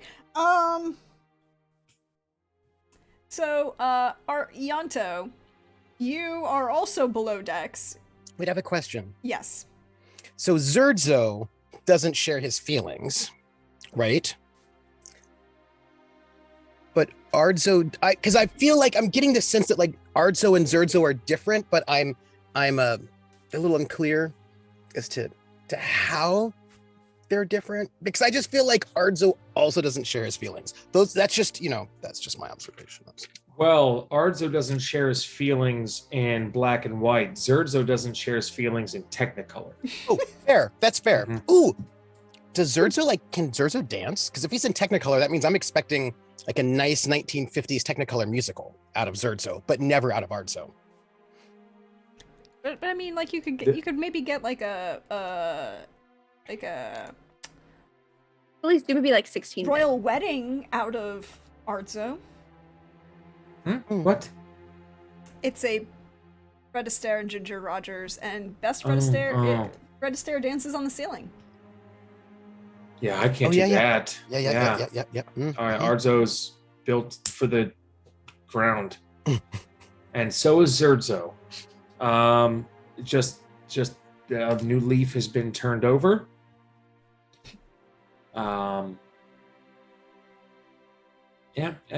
I feel like where Ardzo would be logical, Zerdzo is not, and Zerdzo is caught between an ocean of things that don't make sense and a mountain range of emotion. And where is the Von Velder party? you're split at the moment on this ferry because, of course, the Countess has a cabin. Of course. So there's the it's a ferry, so you've got the slightly raised prow, forecastle, and then the aft decks are slightly raised where the helm is, and there are 4 cabins, which are basically like beds with a table and a door that closes. That's nice. That's fancy. It is very fancy. And then there's the captain's quarters behind that. But everyone else is on the communal bunk space below with 2 bunked hammocks in 2 rows of bunked hammocks. Yanto and Ardzo, since they're playing the servant class of the party, are in the bunks. You mean Zerdzo, right? Well, you look, the dwarf and the Yanto are in the I made a deception check and everything. He's totally Zerdzo. Yeah. Everyone totally believes her. Cool. Yeah, it was a great. What is that face you're making? It was a great His lie. face. No, it wasn't a great lie. Brenna's really bad at lying. This has been known. It is This known. is known. It is known. And so I'm in the bunks. That's good. you are in the bunks. The rest of the dwarf party is kind of moved to the prow of the bunk section, and you and Ardzo are kind of have the aft bunk section to yourselves. Kadarn and Brenna have the 2 port side cabins. Zolcord has the starboard side cabin across from Brenna. But yes, That's not awkward. Well, not yet. Sorry, that was like the praxis thing a person could say right about now. I just wanted to give you some love for that super praxy thing to say, and it was great. Go ahead. I try to live up to my standards and reputation, or sometimes live down to it. I don't know. It all depends on my mood. But Yanto, you have been informed by Brenna that Ardzo's name is now Zerdzo. Which I find hilarious. I love it. Look, you were not here. There was laughing. I love it. I love it. Rax and I could barely get through the scene because we went straight from Zerdzo to his brother Ardney, who throws a lot of orgies. Yeah. Yeah. We barely held it together. It was great. So I think I'm probably in my hammock. Oh, waiting and the for- rumors that there's someone who throws orgies or whose brother throws orgies has already circulated around the ship. I think I'm laying in the hammock, my hammock, with my worldly goods underneath my feet. Because like I want my things on me. It's perhaps it's a practice paranoia, but I'm waiting for Zerdzo to get back. I mean, he didn't go anywhere. He's Well, still... he was on the he was in the other side of the boat, right? The dwarves that went with Zolkord. Sorry, his bodyguards and like the 6 people that are traveling with him. They kind of moved themselves to the front or to the prow to avoid Zerdzo because Valdemar, who is the oldest of these bodyguards and is also advisor, possibly personal secretary, is basically been put in the oh my god, really? You want me to... Fine. Running up and down the stairs to mitigate this relationship between Zerdzo, who is totally not Ardzo, and Zolkord. And it's just... He's done. He's like, fuck all y'all. I'm too old for this shit. So that conversation was that happening in the dwarf section of the underbelly or our section? It was next to you. In Dwarvish, though. So a lot of people I don't can't speak understand, Dwarvish. but... Oh, you don't speak Dwarvish? Mm-mm. Oh. Well, you definitely saw the frustration and the kind of walk away, and now, Billy, what does Yanto see in Ardzo's reaction, emotional moment, after Valdemar leaves? So you're viewing Ardzo through Zerdzo tinted glasses, Of course. and you are seeing.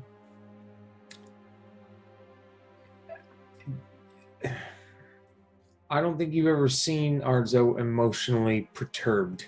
Yeah. This is very new. This is very... Or if so, not like this. Like Right. it was a very different vibe. Yeah. Yeah. He's... Because let's be fair, I have seen Ardzo be irritated at Yanto more than once, but this was a different vibe. Right.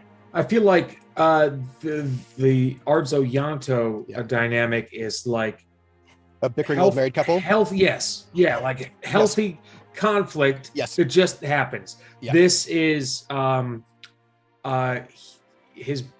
he's carrying so much tension, his body looks like a boil that's about to burst.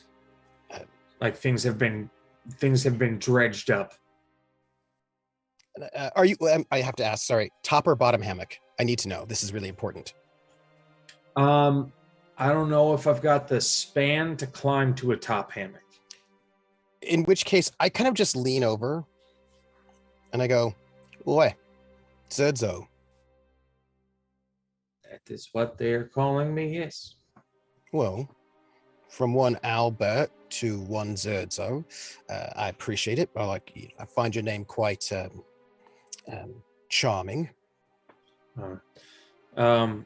If you've got time this evening, I suppose you could teach me how to use a different accent in talking. Well, I suppose you have to ask the question first, which is, well, you've got to go, like, you got to think about in character, right? You got to think, all right, so where am I from, right? What's it going to do for you? Like, so, like, what's I don't know, like, different way, like, do you get like a different regional dialects in Mahakam? Is it like, if I knew Mahakam like Dwarvish really well, could I say, oh yeah, you're from the fourth mountain, or like, you know, what's how's it work? Well, most of the folks from Mahakam speak in a manner that comes very from the back of the throat. Yep. I'm trying to use my brain to shift my mouth to be able to speak like that, but for some reason, it escapes me. Yeah, I just had some very filthy thoughts in my mind, and I'm not going to say them out loud. But that's because I worked in a brothel for many years, so I'm not going to say that one out loud at all. But a question. I Yeah, get it. Yeah, I see. yeah. See, Yeah. I just look. You seem a little bit upset, and I thought maybe it'd be a bit, might cheer up a bit. Well, can I ask you a question? absolutely. It's about your character work. Mm-hmm. Well, I don't understand Dwarven. It's not a language I know, although I should probably start learning it in case I need it. I made other people speak Dwarven. And like, there's just a little, like, this little twinge of like, the cabins where our friends are, because one of our friends speak Dwarven, and I don't speak Dwarven, but yeah. You're the only one in the party who doesn't speak Dwarven. Sorry. I don't like that. Don't like it. Anyway, but don't speak it. I should learn it. But I was watching you, and well, all that business. And can I ask? You was a Zerdzo. You was a bit came off a bit haughty to me. Like you got airs, like you got status. I was just wondering about the choice to have a Zerdzo be, the sort of person who'd talk a bit down to somebody who's a good bodyguard, a seneschal, or something like that. It's an interesting choice, right? Because you're here with me in a servant decks, but I just got a bit of a whiff of a, like a, oi, you. How dare you talk to me that way? Not quite certain what you was talking about, but it was an interesting choice, and I figured I'll just ask about it. Like, what's Zoe's background? Mm-hmm. Mm-hmm. Well, this character, this total character that I am now playing, this Zerzo, I was going for, and you can let me know if it is, a little too heavy-handed. Like, dropping the whole sprig of rosemary, and when you only meant to do a little bit. But imagine a character whose life was complete, and you had something that you loved so much, and your reason, I guess, for being happy, and let's say they left.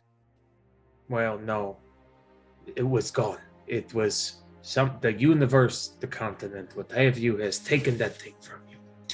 And so you spend a long time thinking about that thing, and it haunts you. And it haunted Zerzo for so long that the only way that he could deal with it was to kill that thing in his heart. And then Zerzo had, and then you just walk into a room, and and it's right there. But Zerzo had killed that thing. So it could have been fucking Radovid telling me what to do, and it would have got the same response, I feel, from Zerzo. Yeah. Just from Zerzo. Can I ask that thing that made Zerzo, your character, happy? Mm-hmm. What was the circumstance of it going? Was it did it just like get up and walk out, or rude like, or was it what happened in the story you're making about for your character work?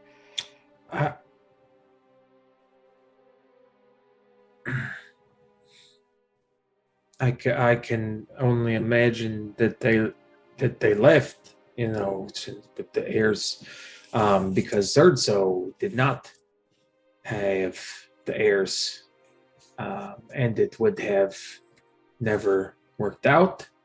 So it was only a matter of time uh, until it had to be this way.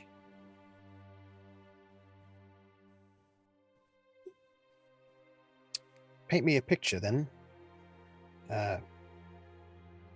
Did Zerdzo just wake up one morning and the thing, let's call it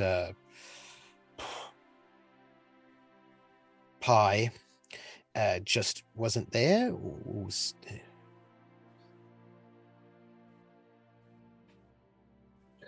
Uh, Zerdzo Ardzo just nods and like looks away and nods, like he's living in that moment, like he's currently trapped in another time.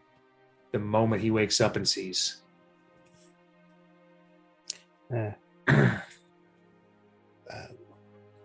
So, what did Zerdzo do then? Did Zerdzo go looking? Did Zerdzo know exactly where the pie was, but the pie wouldn't talk to him? How did that go?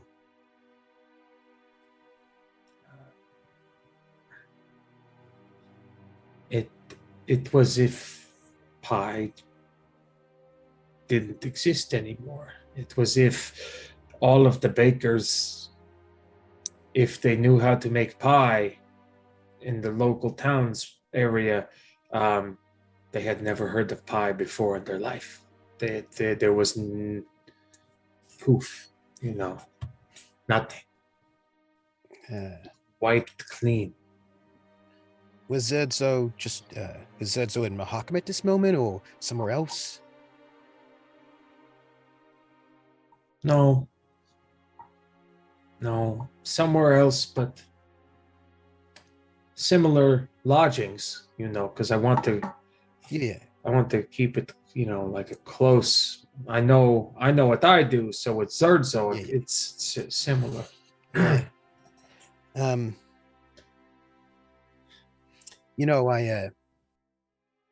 I ain't like a fighting sort of type of person. It's not what I do. It messes up the face. But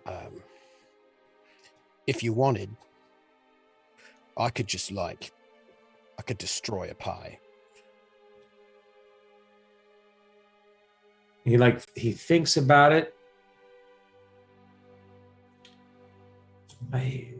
If you were to destroy anything, I would not waste your talents on the pie. All right, okay, but hear me out then. If you don't want me to destroy a pie, I could put like whipped cream on a pie when the pie's sleeping, and then embarrass the pie like at a function. I mean, those are things I could do. Like it's a bit more my style, actually.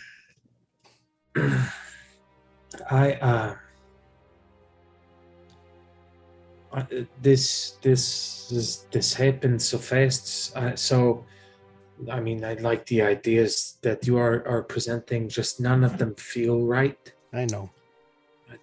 I don't. Zerzo doesn't feel like he would know what the right thing to do is, but to continue coping the way that Zerzo has been coping. That makes the most sense. Yes. Why do you think the pie's? I heard you do violence to a carriage a bit back before we got on, and I was a bit worried about you. Worried you was, not all right. But I figured it would be a bit weird if I hopped in over to that carriage. So I wanted to. Yeah, you want to? Do you?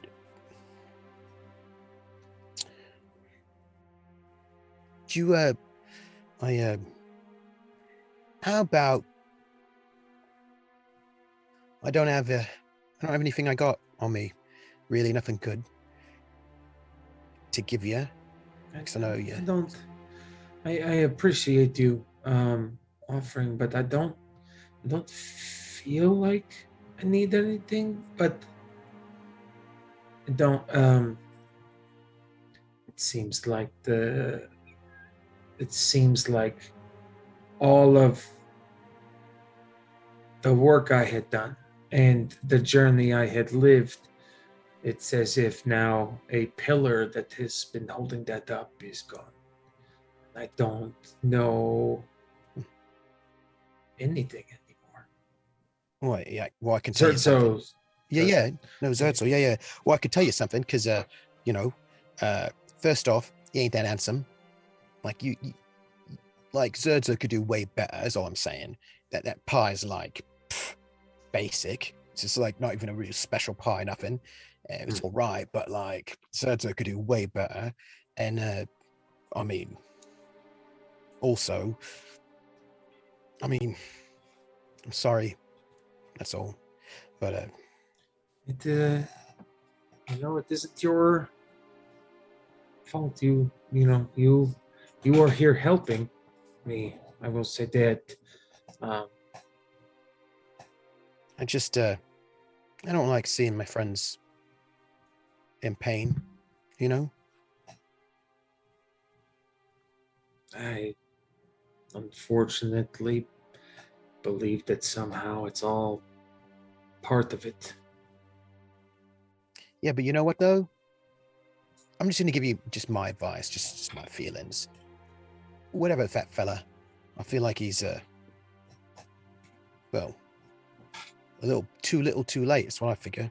And you could do way better than somebody's being rude. Just Yeah, and it's as if they are pretending to not be rude. yeah. I bet they got some sort of story. Oh yeah. All right, this is what it is, right? 'Cause we're talking about a pie, right? So pie's like, oh yeah, I just went out to get some a la mode, and it just took me like 25 years to find it. Oh no, but then I ate all the ice cream and it's not there. So there's no proof I ever went to ice cream in the first place. Whatever. It's Well, it's imagine that, but at least 40 years I've kind of I would love to tell you that I have lost count, but I haven't. I know you's a bit the way you are, you just got particular and all that. And or maybe just particular with certain people. I don't know. But I'll tell you what, if you want, this hold doesn't got a lot of clearance up top. Pretty cramped, I figure. But if you want, I don't know if it make you feel better. You probably don't, so it's probably stupid me even to ask. So probably shouldn't. So yeah. Well, what were you going to ask? I mean, I would not know if I wanted it or not unless I and or Zerzo knew what that was. Well, I know you don't like to be touched by anyone or mostly me. Don't know, but if you wanted, there's not much clearance between these two hammocks. If you want, I could just drop my hand out with the side of the hammock, and if you wanted, you could just grab it if you was feeling some kind of way in the middle of the night, just so you know I was there.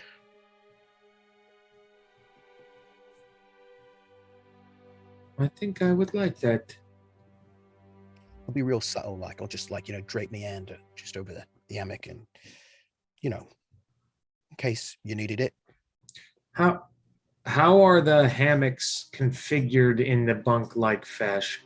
Like, Okay, so have you ever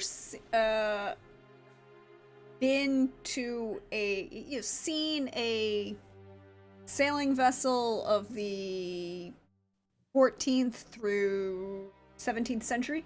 Mm-hmm. Before they get physical racks. Yeah. they're just strung, right? Yeah. They're hammocks that are strung too high and along the, like, 6 or 7 in a column on both sides. A row, excuse me. Mm-hmm. So, like, total of 24 hammocks down here. 30.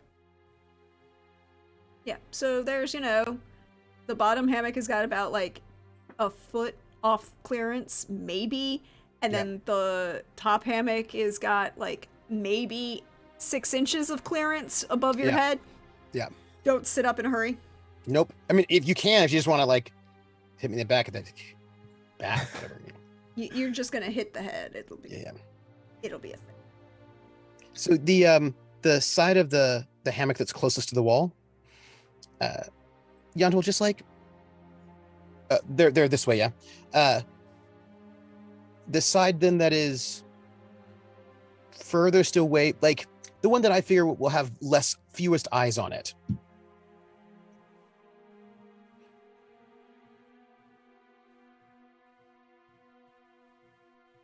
Just sort of like drape, like super cash.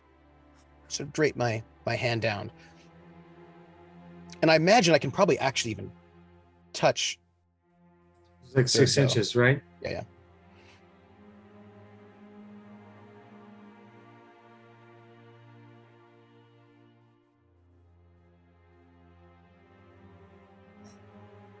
Yeah.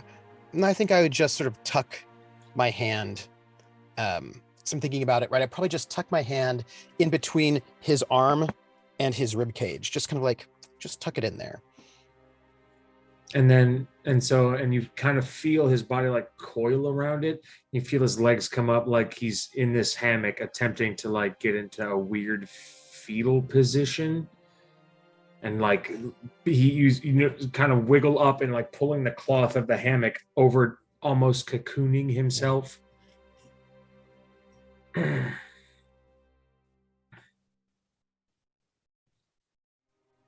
And then it's that his breathing starts to slow down, and he's calmed significantly, and then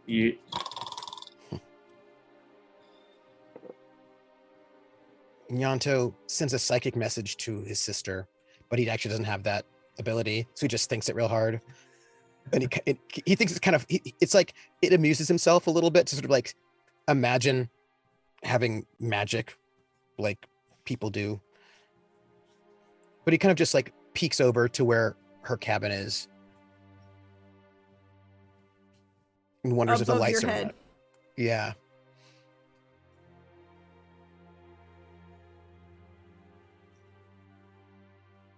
Taps. Brenna, there is someone rapping upon your chamber floor.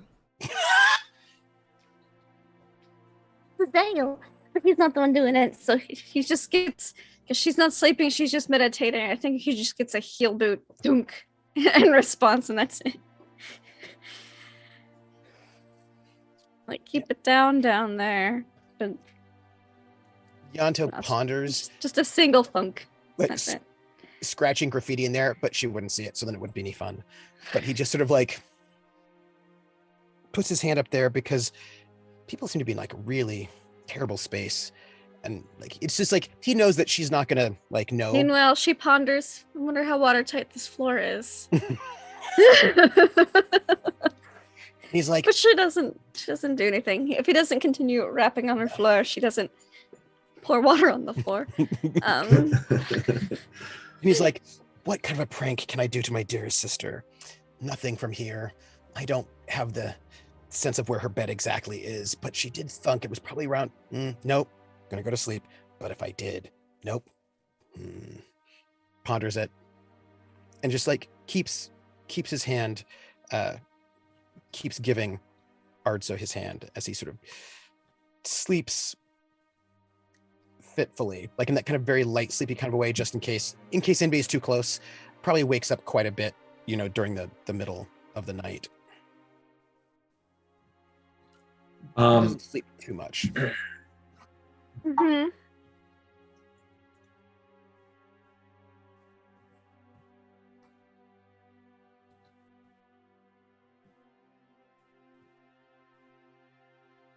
I just don't think that Yanto sleeps too much.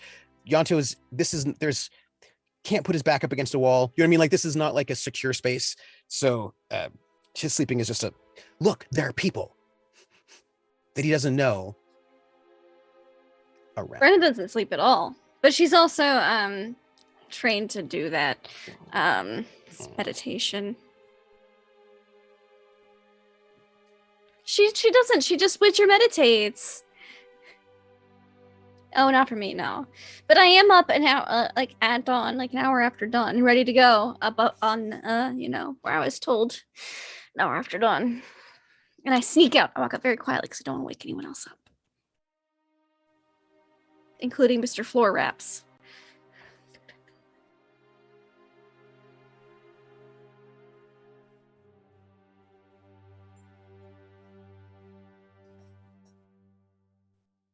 No, Zerdzo. Where's Zerdzo go?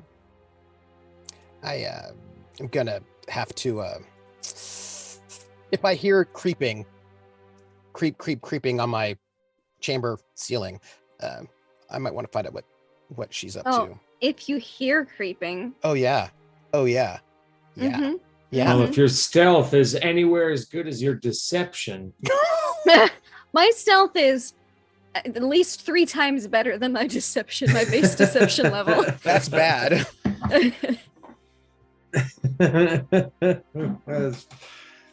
This is fucking hilarious.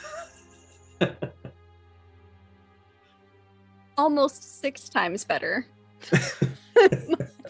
than my deception base. I will just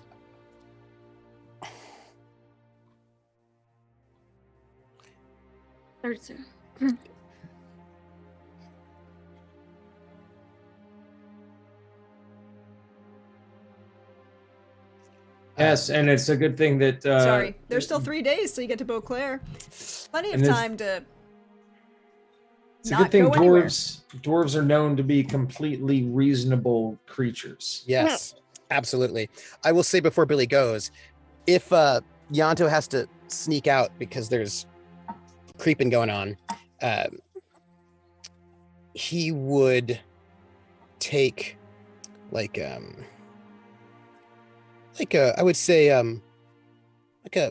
handkerchief. He's got various accoutrements, right? Like a handkerchief that smells of Yanto, and he would tuck it in Ardzo's probably in his sleeve somewhere, so that when he wakes up, he would know, like he would still have Yanto there. Well, so if Yanto has, at least he'd do that. We'll see what happens, but we're gonna take the break. Get up, stretch, refresh yourself. Bye, Billy. We love you. Love you, Billy. And I can't wait to see what happens next week because I'm here for the extended drama of this. Bye bye. I mean, Zerdzo, yeah, whatever, Zerdzo. My good buddy Zerdzo.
Hello, and we are back. It is the next morning, day 2 of this 3-day trip. Day Upriver. 128, right? Yes. I am keeping the calendar updated. We are now on day 128. Do I hear my sister sneaking out above me? Let me roll my stealth, I suppose. Yeah, roll your stealth. And then roll your awareness. Ooh, okay. Oh, it's gonna be luck. That's just a regular stealth roll. I'm gonna spend 2 luck. How dare. Okay, fair. Oh yeah, I'm gonna do that. Okay. Yeah. You heard me. Okay. You All heard right. me. Spend Yeah, it. that's right. Spend I it. will. I did. Okay. Oh dang it! Oh. No, you do not hear your sister. You've fallen asleep, and it's not until, like, you hear a lot of movement from the crew that you are awakened. Ardzo is kind of like full, Out. well, cover overhead, go Yeah. away, ignore me, life is what it is. You're being a broody Zerdzo. Yeah, I he's being imagine very- he's probably a little emotionally exhausted, and that will make you very tired. He probably needs the extra sleep. Yep. So I'm gonna carefully extract myself, so that without waking him up, and make my way to kind of like as private. Oh, I've got a sister. I'm gonna go to take all my things with me. Go to my I'm gonna go up there to go and see what my employer wants, who is technically Hey, Darren. Kadarin, but I'm gonna just head up there. Like if anybody asks, that's what I'm doing. But I'm gonna go to my sister's room, which is like right next to Kadarin's room. Mhm. And I'm gonna knock.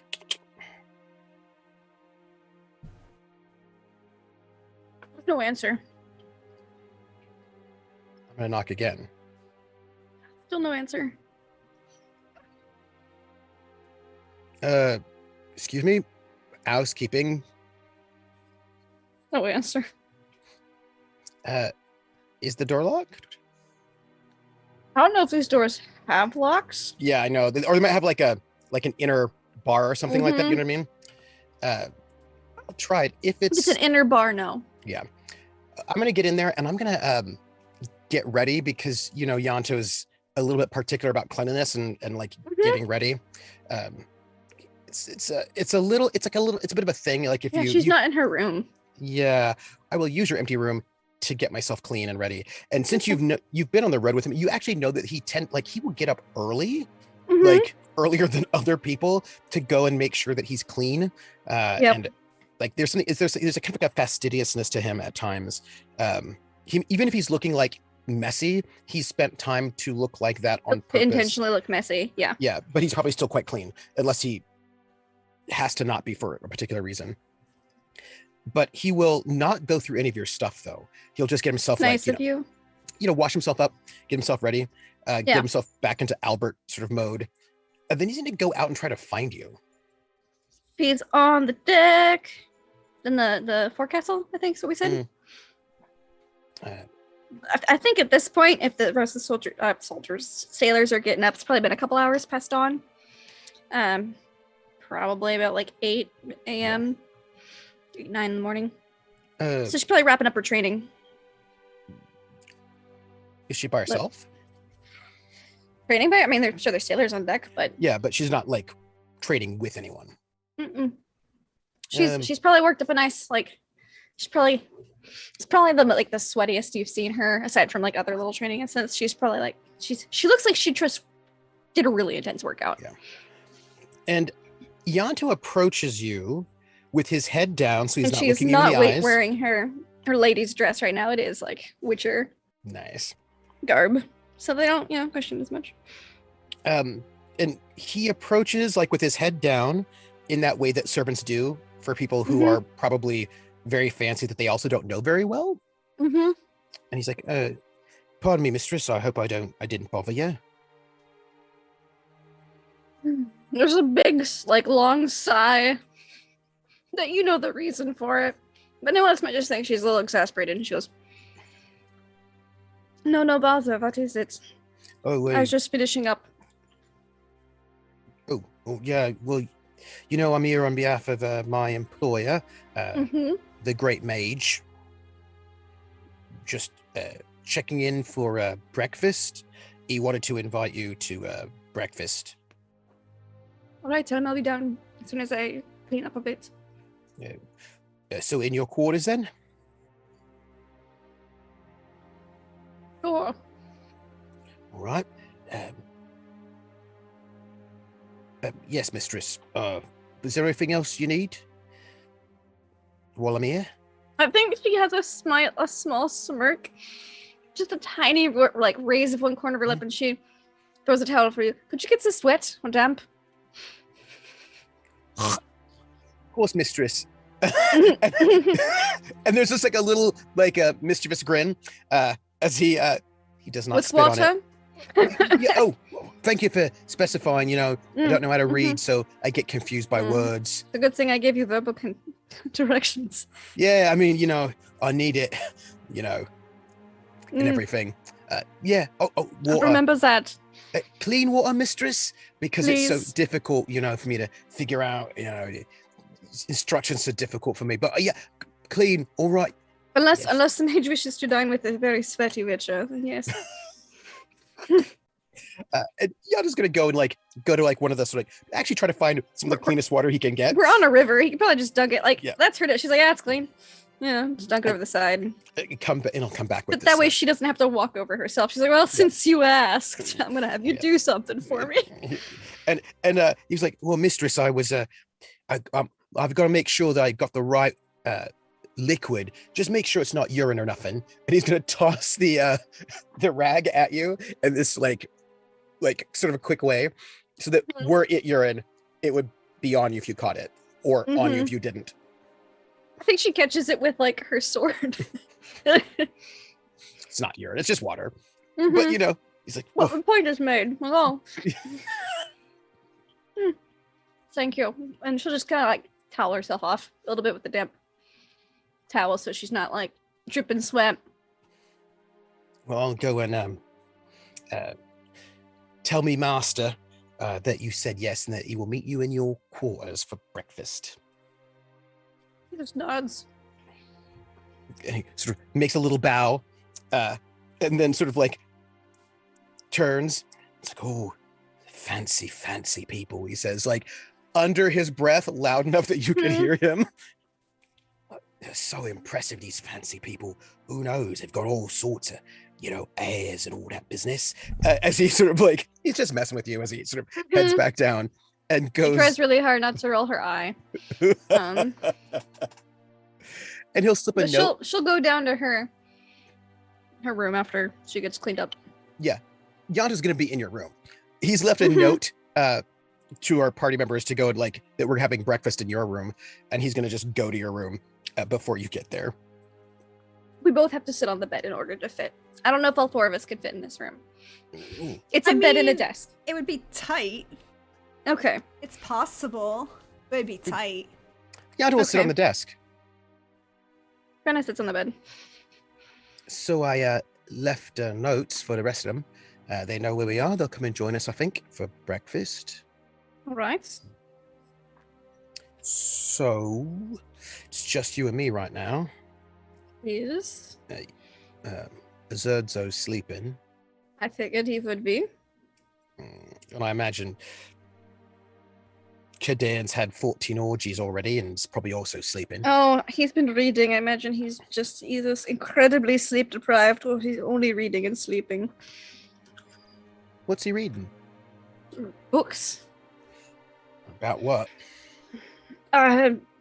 Things, I assume. I did not ask. I wanted him asking for something. But what a coincidence. I wanted to ask you for something. All right. What do you want to ask me? Man, there's a few things. I don't know if you're up to it, so. Probably not. I probably shouldn't even ask. You probably shouldn't. Though I did want to ask you something. Oh, well, maybe I'll just ask Kadan instead. Wait a minute. What are you going to ask him? I wouldn't want to bother you with it. Yeah, well, no, yeah, but you can just tell me what you're going to ask him first. Oh, well, I feel I like I was should going vet to. it Why would you need to vet what I'm going to ask because Kadan? I'm your older brother. So do you have to vet everything I say to other people? No, but I mean, you can ask him out on a date. No. I mean, you could if you wanted. No, I'm a married woman. I'm not going to do. Look, I already turned down an orgy. I'm not going to. Which orgy did you turn down? Have there been orgies I don't know about? What kind of invitation did we get? Who gave it? Did Kadan invite you to an orgy? It was not Kadan. Okay. But I was going to ask him. Well, I was going to ask you, but you're probably not interested. To teach me more about lockpicking, since my mentor in that area is Currently in hiding. indisposed, possibly permanently. Oh, And also she ain't how dead. to people better. Oh, what you mean? I don't know if you've noticed this, but I'm not great with people. Okay. Well, so we've got a little bit of a problem here right now.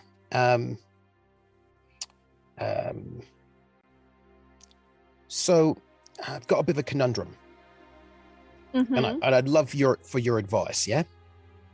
Mm-hmm. So I don't lie to me sister.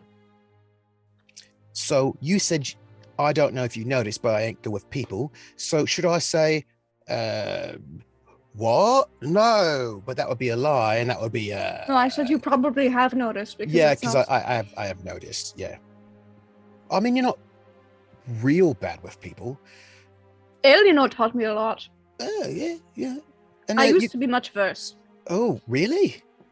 Oh, okay. Well, I mean,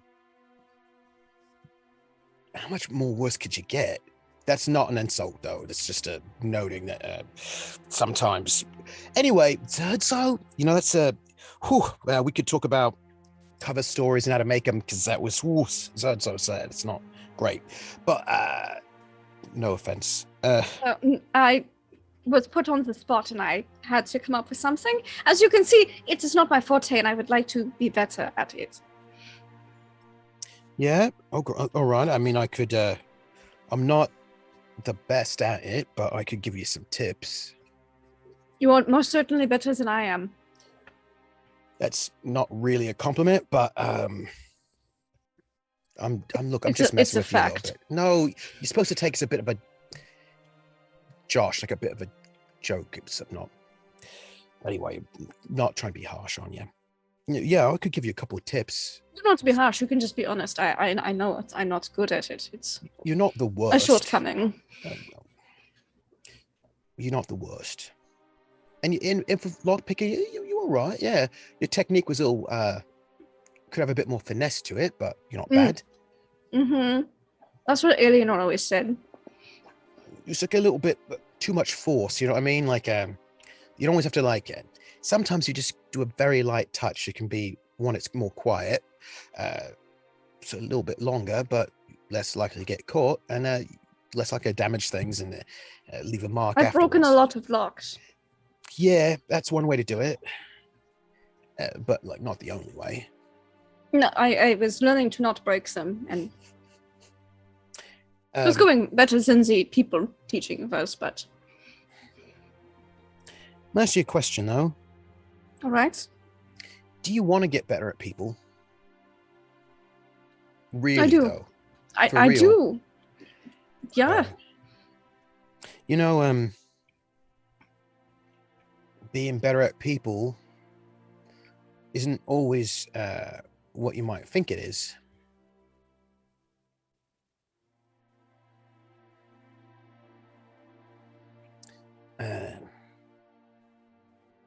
If you can tell when somebody is lying to you, with a better sense of what people are like and what they're about, you might learn things about people that you may not want to know. Let me check something real quick. That's worrisome. I hope you're not checking your Witcher Oh no, I was just gonna signs. see what appearance and outlook, like feelings on people, that Yeah, kind of thing. Yeah, my feelings on people are great. Yeah, I don't have it filled in, so I must have not ruled that at some point. But it's fine. Just be like, but people are, I mean, generally garbage. At least, Yeah, absolutely. I mean, if you want to know you what just kind of have to find the garbage that you resonate with. That is what Eleanor said. I suppose what I'd say is, there are people that you, when I say you, I mean you, not one as in the general sense, that you personally have very strong feelings for. But what if you learned how to read people better and you find out that maybe those people are not so great? Well, I guess I'll cross that bridge when I get to it. But, Yanto, I kind of need to get better at people, Ling. Yeah. Because I have to deal with nobles more now. Oh, all right. Well, the first thing you ought to know that nobles are the worst. They're a bunch of crap. All right. Okay. I'm going to tell you some things. It'd also probably help some Witcher contacts go a little smoother. I suppose. Look, I'm just going to tell you a couple things and to start. We'll see how it goes, but I'm not great, but at least I know some ways to think about things. Maybe we could do some practice conversations and things. Sure, but that's level 4 or 5. You got to start with level 1 or 0, which is you can't people if you don't know yourself very well. You've got to know yourself really well. You got to know what your strengths and weaknesses are. You got to know what you're good at, what you're not good at. If you can't judge, I'm very good at killing things. No, you do things like run, jump, kill things, right? That's a thing you do, right? All right. Do you know how far you can jump without having a running start? You have a pretty good judge of that, how far you could go. So if I said, boy, you're on this desk and you got to jump from here to there, you would know how likely you are to be able to make that, right? It's a very tiny room, so very easily. All right. You know how much space you got how much reach you got with your weapon. If you lunge, you know how far you can go, right? The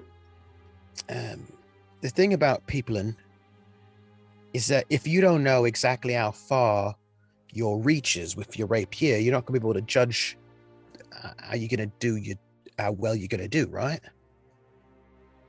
It'll be harder for you to kill things if you don't actually have a really good sense of, yeah? So, in order to people, you gotta have that sense of yourself on a social level. You gotta know what you're good at, what you're not good at. You gotta know your capabilities. But what if you're bad at everything? Well, you gotta figure out how bad. You gotta rate your badness on a scale. What if on a scale of like 1 to 10, it was mostly zeros? All right. Okay, so that's good to know. It's a good way to start. It's better you underestimate yourself than overestimate yourself. All right, let's think about this. There are a lot of ways to sort of influence people, and you've got to figure out what your strengths and weaknesses. For example, I've seen you be very, very convincing to people before. You're not that bad. Now, granted, I can be intimidating. That's a way to influence people, and you're quite good at that. I would prefer not to have to resort to intimidation in many social situations. Right, but you gotta make a good self-assessment, right? You gotta be like, all right. I've had enough Witcher training to be kind of scary. Sorry, it's good, all right? So then you gotta think, all right, if I want to go... And I know social etiquette. Eleanor taught me social etiquette. So. Oh, that's good. All right, there's probably little details you probably could get better. Just, observation. But, right, how are you at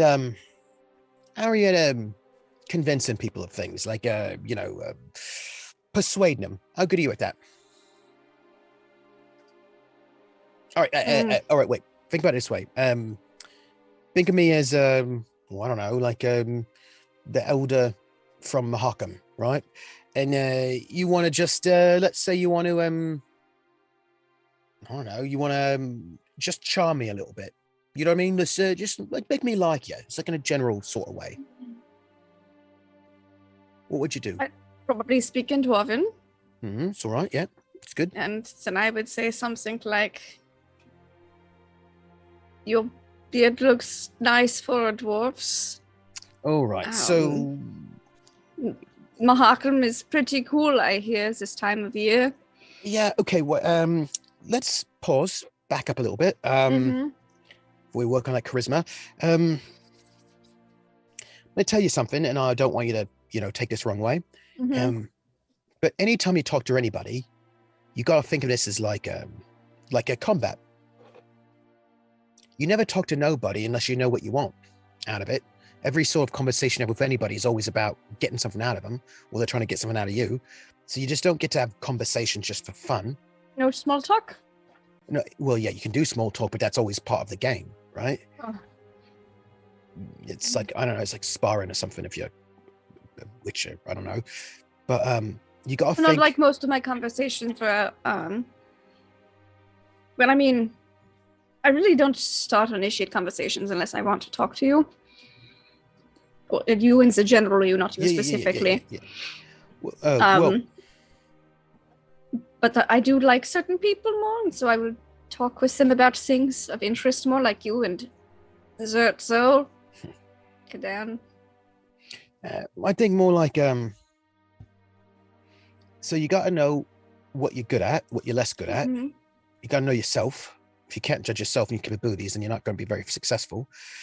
Then you got to figure out what you want out of that conversation, and how much you're willing to give to get it, like what you're willing to give up, what you're willing not to give up. You got to figure, like, before you even get into any kind of negotiation or bargain and that one, you got to know, you got to be square in yourself. You got to be secure in who you are, or else you will just probably fail unless you win by luck. You got to know what you want, what you're willing to give up to get it. Can't even count on luck. And then you got to figure out, I'd say, who the person is that you're talking to, right? How do you figure out what they want, what they're good at, what they're not good at, what their weaknesses are? Like any kind of conversation with somebody, it's about how to go and like get inside their head or find their weaknesses and exploit it so you can get what you want. Now, if what they want, what you want is conveniently aligned, then you're great, but if it's not, you got to figure out how you get what you want and them not get what they want. And usually I find the different techniques and strategies. You might like bring out your sword dripping with blood and say, I'm going to kill you if you don't give me what I want. That often works. I've done that before. Yeah, you're very good at that. But very maybe effective.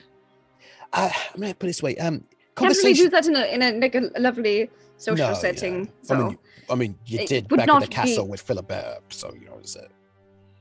That was not a lovely social situation. She was going to die. Yeah, she was trying to kill us, and she almost killed me. But basically, what I'm going to say is, your job in a conversation is not to be who you are, right? Your job is to be whatever you need to be to get what you want. If what you need to be is like friendly, then be friendly. But if what you need to be is scary, then be scary. If what you need to be Can you teach me to be friendly? Yeah, but sometimes it's not the best approach, right? No, but I need to know how to enact these approaches. Right, yeah. But before you I know enact them, cordial and intimidating. No, you got to start with the basics. Before you speak, you got to watch and you got to look. You've got to sort of intuit what people are about. That's the first thing. Before you even talk to them, you got to figure out what the best way is to approach it, right? So, for example, take me, yeah? You're Albert. Yeah. Well, take me, Albert. All right? Albert, all right. Right. So, what do you know about me? Before I walk into the room, what do you know about me? You're a peasant. Yep. That's not enough. You're not very good at fighting. Right, yep. Social things, right? Not like how I could just gut you easily if I... Well, that's useful for you to know. That's something you Oh, got to okay. know as well. That's something I do whenever people walk into rooms. I just gauge how easy they would be to kill. All right. That's good. That's right. That's very good. Now you got to go and do the next part. All right. So you know my peasant. What else do you know about me? You are very clean for a peasant, I don't look particularly clean. but you don't smell. No, I don't smell. That's good. All right. What else? Most peasants smell terribly. I mean, I a lot should of people smell terribly. Smell like grass, yeah. But it's not real, like a real grass scent. I feel like it's just a nice grass scent. All right. But what kind of peasant am I? One who likes grass. I'm a driver. Field peasant. I'm a driver of a you are carriage. driver, but right? I don't see your carriage. Well, you saw me. You said saw when me you outside. walked in. Well, yeah, but you've already met me on the road, right? So I already met you on the road. All right. You saw me waiting at the. You got to I remember wanted the to make story. sure I had the timeline right for when I'm supposed to start judging you. I was waiting. Carriage driver, peasant, smells not like most peasants. All right. Witches have a very keen sense of smell. Good. All right. So, what kind of peasant am I? Where am I from? Somewhere with a lot of grass, open fields, plain. Do more work. Well, your accent is Redania. Mm-hmm. Go on. So you're a Redanian open fields driver peasant who's surprisingly clean. But where'd you meet me? In Toussaint, so you're a well-traveled, driving, surprisingly clean peasant. Well, you met me at the docks, right? Mm-hmm. At the town in Toussaint, but right at the pass between Matina. All right. Well, so a little bit up the ways because we didn't get on as the first place. You could have really been from other places. Could have been. Well. All right. So what else do you know about me? You got to do all this before you start. God, it takes so long. I'm working for a mage. All right. Yes, you're working for a mage. I'm a driver for a mage. All right. What does that tell you? It's actually probably see a lot of weird stuff. All right. That's good. Magic stuff. What do you know about the mage? That he is very particular about a lot of things. Mm-hmm. Likes reading, also likes sleep. Is very afraid of the wild thornberries. So maybe I'm clean because I'm looking for a thinks mage. They can take me in a fight, but they're incorrect. You've got to remember you just met this mage. You don't have a long history with this mage. Yeah. That still is. They look like they have some skills with the sword, but they no. All right. I could take some. So you've got to put it together. So I'm this driver. Mm-hmm. I'm Redanian. Where's this mage from? Well, if his name is anything to be judged by a Dan. Mm-hmm. All right. So what's a Redanian driver doing? Working for a mage from a Dan. What's that mage doing here? Well, perhaps because he's a very clean peasant in mages, and he's a very particular mage. Mm-hmm. Perhaps they are having a torrid love affair. Oh. If we were, that'd be useful for you because you could probably use that to your advantage. Or because why else would the peasant be so clean with the mage? Right. Or maybe the mage has got some sort of weakness about dirt. Anyway, you don't know. Right. Or maybe that cleanliness could be a thing. So you got that. Mm-hmm. All right. Now you're thinking to yourself, okay, got this peasant. Who's shipping a mage. Well, you don't know for certain, but you want to check it out. You want to find out. Mm-hmm. All right. So now why are you talking to me? You talking to me because you want something from me or because you want something from this mage? Well, I don't think you have any things that I've... that depends. Depends on it. Mm-hmm. You might know people. I might know people. Driver. Mm-hmm. I might have information. I might know people. I might be an easier target than the person you actually want. I might have gossip that you might need. I might be able to slip something somewhere. Like if you're talking to me, either you want me to do something for you, or you want to get information I got, or you want to use me for some reason. Mm-hmm. So, what else do you know about me? Did you notice the carriage I was driving? It was very fancy. It was very fancy, wasn't it? Very generic. But also very generic. That's a bit weird, isn't it? Probably illegal mage stuff. All right. So now you got a bit of a mystery. You got some kind of mage. It's maybe doing something illegal. If I'm so clean, maybe I was involved in some sort of alchemy or something that was don't want to have any signs or symbols or blood or whatever. You know. Sense. Lot of sense in alchemy. Right. Yeah. So I need to do alchemy. She just pulls out a notebook, writes something down, quickly closes it. right. So you got to figure out what you want from Albert. What do you want? I want to know what sneaky things he or the mage have been doing. Well, that's two things.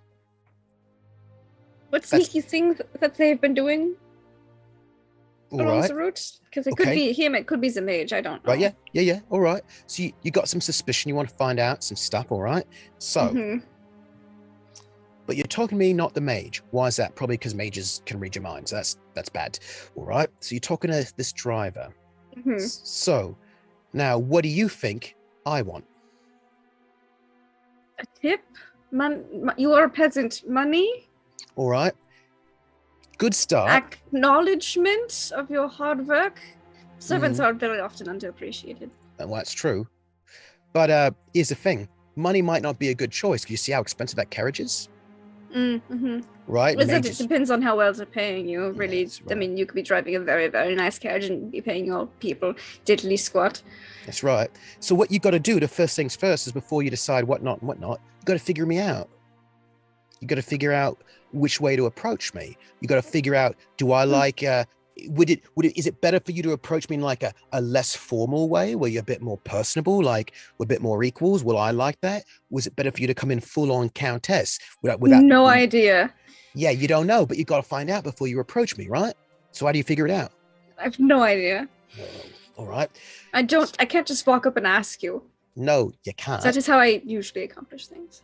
Yes, well, that's not going to work. So if you're going to people right, you got to like, you got to do your own work, yeah?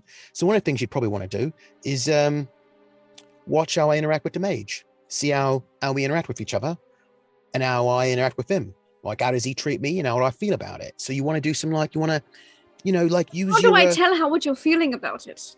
You got to use your perception. You got to use your perception. You got to like... Perhaps yeah. You could act out a range of emotions and I could try to guess what they are. That's good. All right.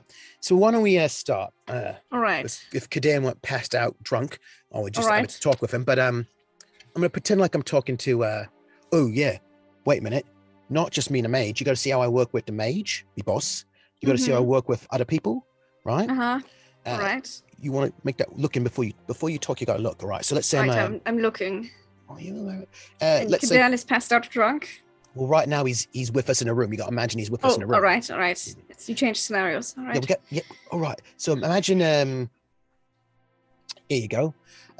Didn't happen. We're gonna pretend like it did. You and me. All right. Well, all of us. We was waiting for this for the barge to come to ferry. Right? Yes, we were.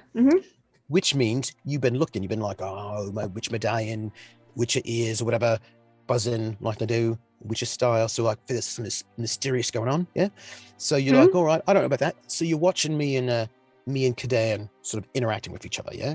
Because you're like, I don't know what that's about. All right. So it's me and Kadan's there, and I'm like, oh, Missy, all right, Miss Arbel. Oh my God, he's here, babe. All right. Give me a second. I got to think.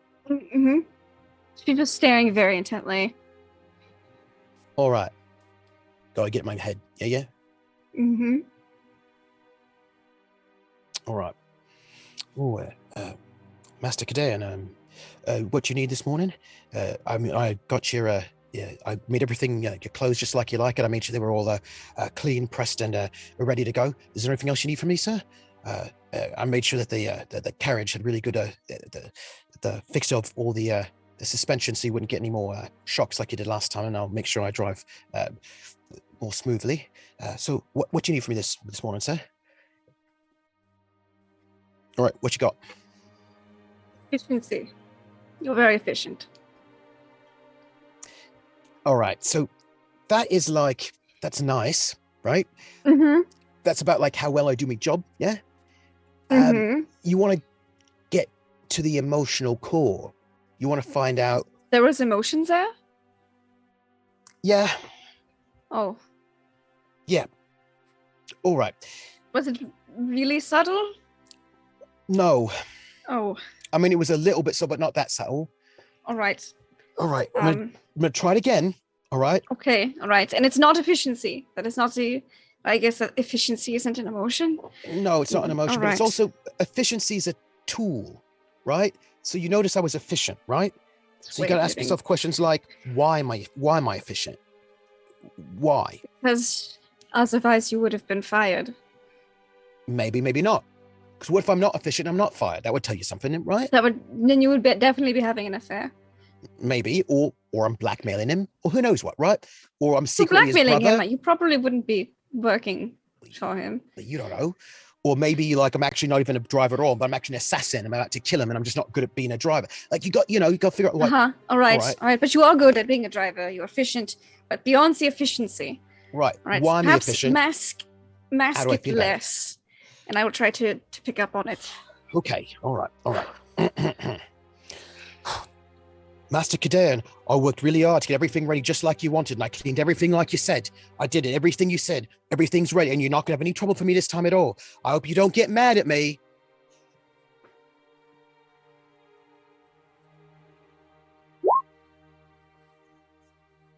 All right, what'd you get? Oh, Master Kadan, I made sure I did everything like you said. I know all your instructions are very, very detailed. And the last time I messed up, you beat me with a sword for 14 days and put a big old fireball in me face with lightning. I'm so scared of you. Good, Master Kadan. I'm so efficient because I'm scared of you. Scared. Don't kill me. Yep, scared.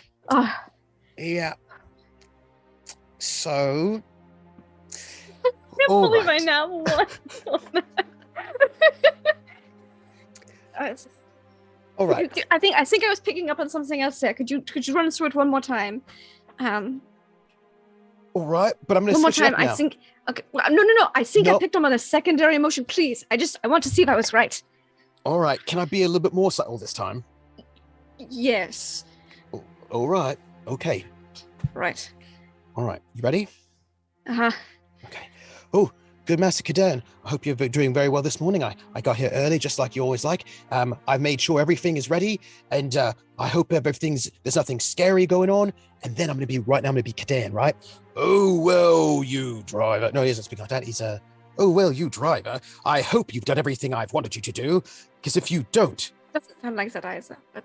No, just work with me. I'm just trying to be... because I want this to happen.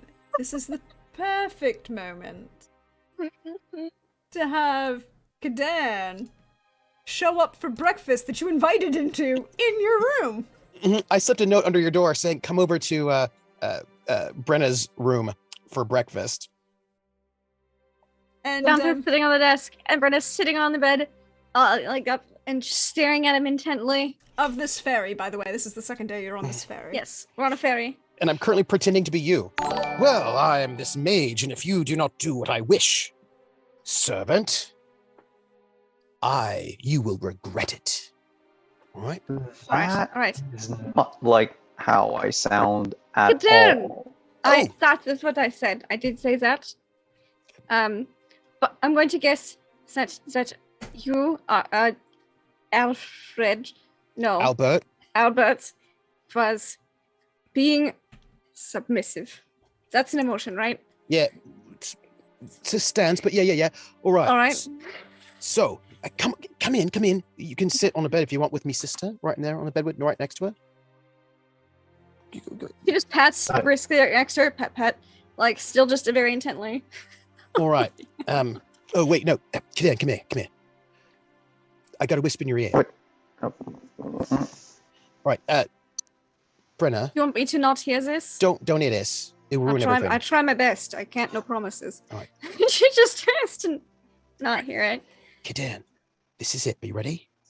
All right. Pay really close attention. You are the mage. You've got this really sketchy sort of carriage, right? Because you do illegal things, like maybe like a necromancer or something. You do something like illegal and sketchy, right? And I'm your driver, Albert, and you keep me, attached to you through fear, because what it's got is that I've got a daughter, right? I got a daughter, and she also works for you, and like you threatened, right, to her armor if I say anything or anything like that, right? So like you've got this sort of hold over me.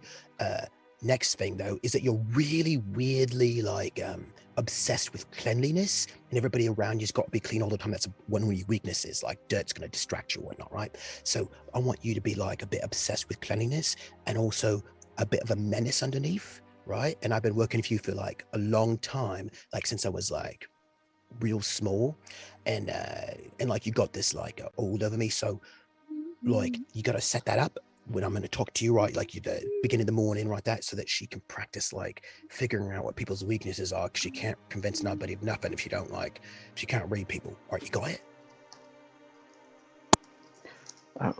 I am a cleanliness obsessed traveling necromancer. mage. I don't really like that part. Well, something else that's like illegal and dangerous. I'll find something. All right. Okay, and your name is Albert. I'm your driver. And Albert, my driver. And I am holding your daughter sort of hostage. Right. Like in a subtle way. Like you're not like so obvious about it, but it's clear, right? If I don't do what you want, if I betray you in any way, then you know it's all bad. Yeah. Yeah, I just, why are we doing this again? Because she don't know how to read people. She needs to get better at like talking to people, but like you can't talk to people you don't know what their weaknesses are. So you told me all of these things. So Brenna, who's actively not listening with her heightened magical Witcher sense, will not hear anything we said, and now we just like act it out. Exactly. Yes. And then see what she picks up on. All right, I Brenna. was. All right. All right. So, you gotta imagine the scene. We's at the docks It's before the ferry docks. comes, right? Mhm. And we're both there, but it's early Mhm. morning. Mhm. And I don't know, you just woke up, right? Sure. All right. And so I come up. I go, oh, Master Kadan, I hope I just got your breakfast for you. I hope you're all right. I made sure I made it just like you like it. I hope everything's to your liking. What is this? And Oh. I'm like sweeping. Oh. You I'm so dare bring me food uncovered sorry.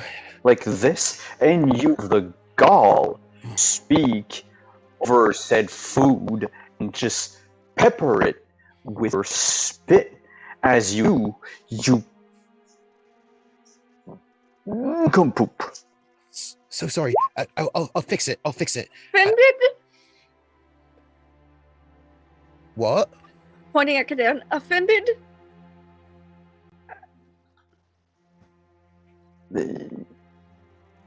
I look at Yes, offended. Yanto. Like, am I?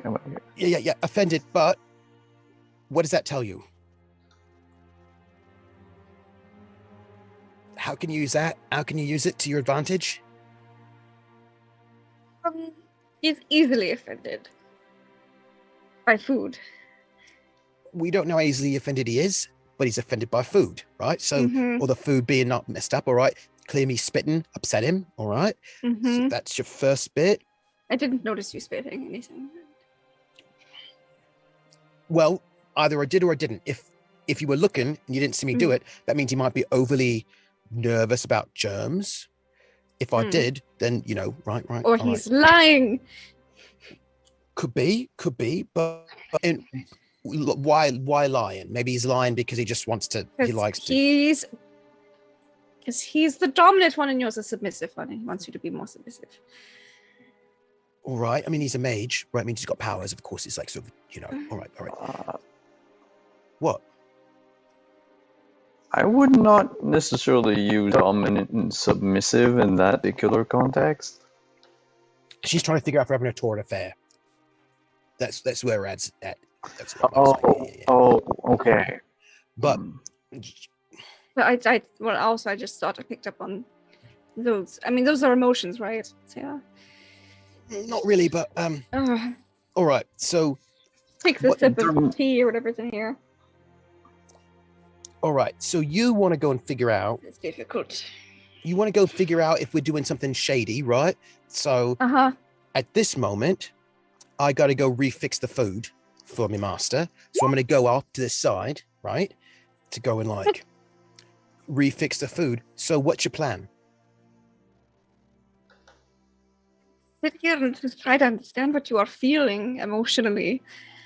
All right. Divide and conquer, right? How am I supposed to conquer either of you? All right. So I'm leaving to go and refix the food, which means E and I are not in the same place anymore, right? No. Which means you could go talk to him without me there. So you want me to conquer Kadan? No. All right. Your target is me, right? Is it so? Well, I mean, your target's actually him, but you want to get to him through me, right? Getting a headache. Yeah. So if I'm not there, you can talk to him and try to get him to find out like what you can find out about him, right? That might be relevant to using to like getting to me, like find out how he feels about me or how, that kind of a thing, right? Figure out what his attitudes are, because if you can figure out how he feels about me, then maybe you could like, use that to get what you want from me. Right. I will try something.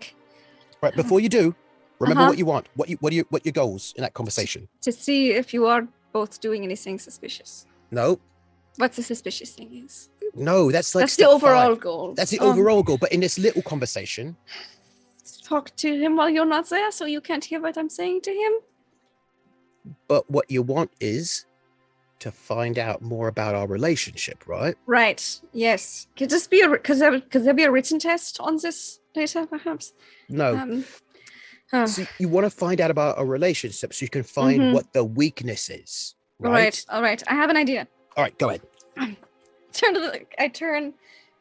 the bed because there's barely any standing room in here, so Kadarn will have to be sitting. She turns.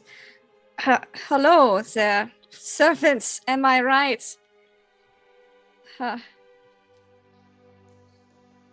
Who are you? Countess. And why you me and Countess Brunner von Wedler? Is he Witcher? Oh, a countess. Well, you may attract me. All right, pause.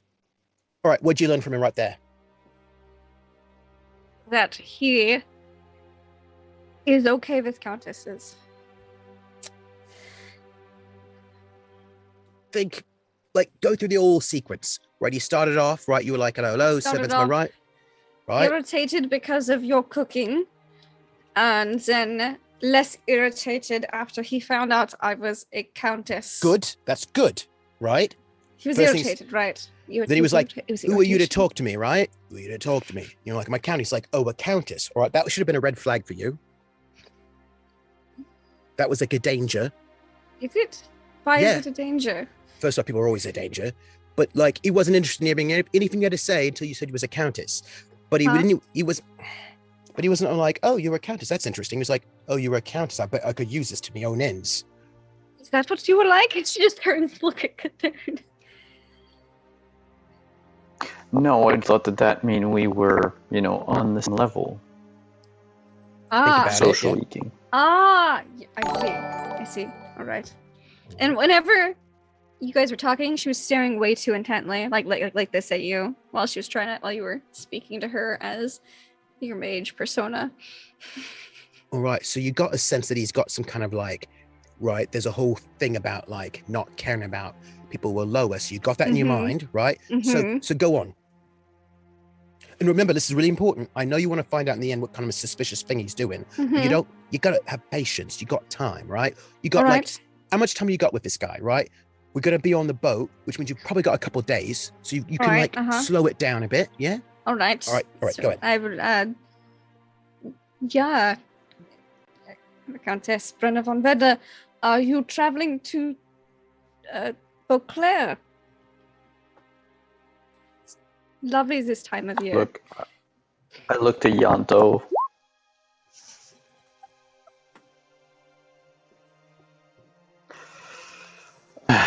Indeed, I am taking the scenic route, as it were, but I have business in the capital.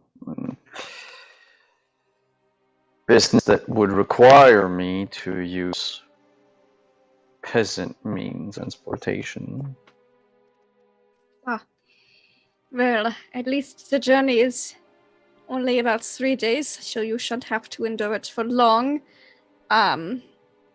If you need any recommendations of places to eat in the capital, I might know some places that might interest you. They are very high caliber. I doubt that they would fulfill my expectations, your ladyship. You do seem to have high expectations. Food is oft prepared by lower classes, and they tend to be filthy. You know, it's like, yes, this Unwashed is what I said earlier. Yes, I have a certain scent about them. Kadan, you can roll magical training. What? Oh, God, what the fuck's happening? Probably bad things. Just only bad things. If anyone's scrying on this particular scene, They'll just be confused. They'll be very confused. Maybe laugh, like why are they so awkward? Why are they both sitting on a bed in this tiny bunk? It's gonna be an 18. I will tell you that you have 3 community luck points sitting there. Oh. Well, I could use some. I'm gonna use 2 points of luck for now to bump it up to a 20. There is a hint of magic in the air. Not yours. And not anything else that you've felt on this ferry in the entire 24 hours that you've been here. Is it getting colder? No. Just that. So look, Is Brenna's pendant vibrating? Not at the moment. Very subtle then. look, you just missed an opportunity right there, yeah? You've got to remember your goal. Your goal is to find out more about my relationship with him, his relationship with me. Gather information on him is fine, but the goal is to figure out how the best way to approach me, right? And he just gave you an opening. Where he's like, help, blah, blah, blah. You could have said to him, I don't think he How wants long- to talk about dirty peasants, though. no, right, but he opened up the space. What you want to find out, clearly, is whether or not I just started working for him this week, when they just like hired me, or haven't we been together for a long time? That's going to get, right? I Like, did not think about that. All right. right, because like, look, if I've only worked for him for like 4 days, if he picked me up just to be on this trip, that means I probably don't got a lot of loyalty to him, right?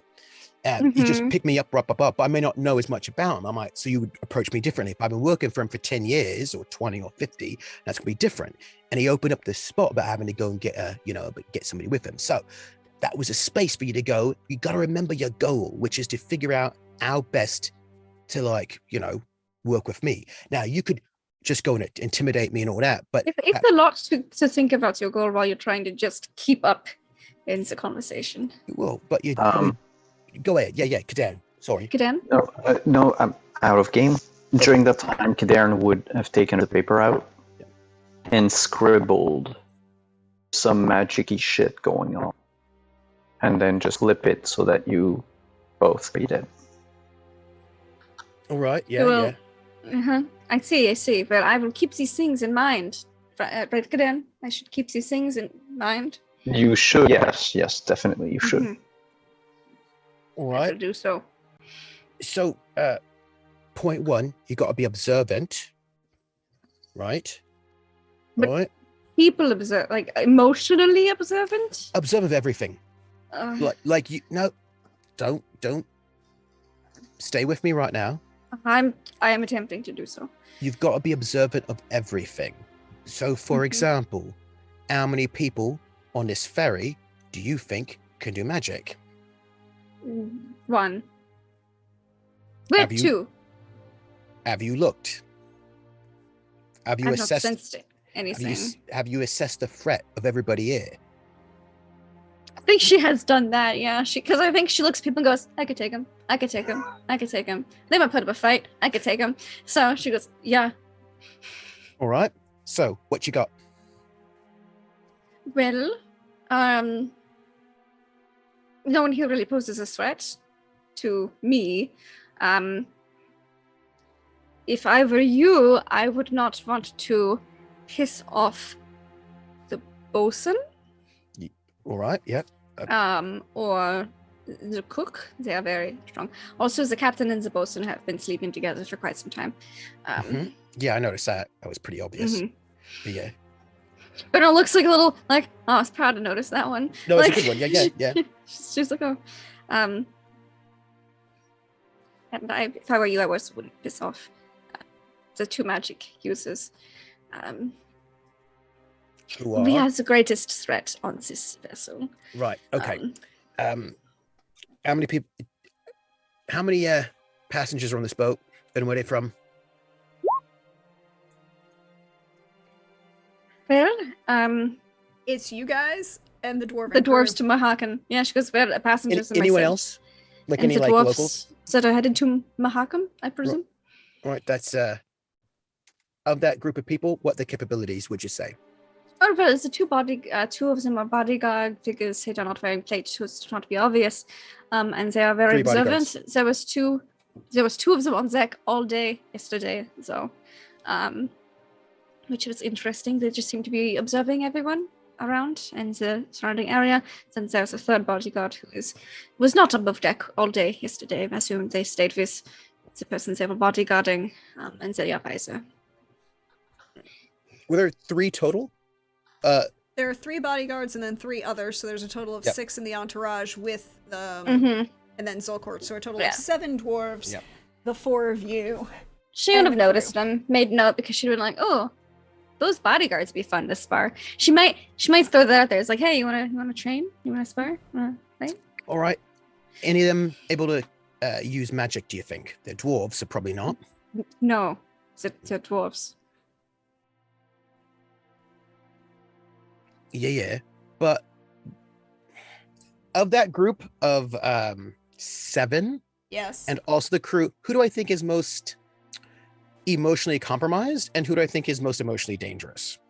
Emotionally compromised would be Zolkord. Of the passengers, notice that one.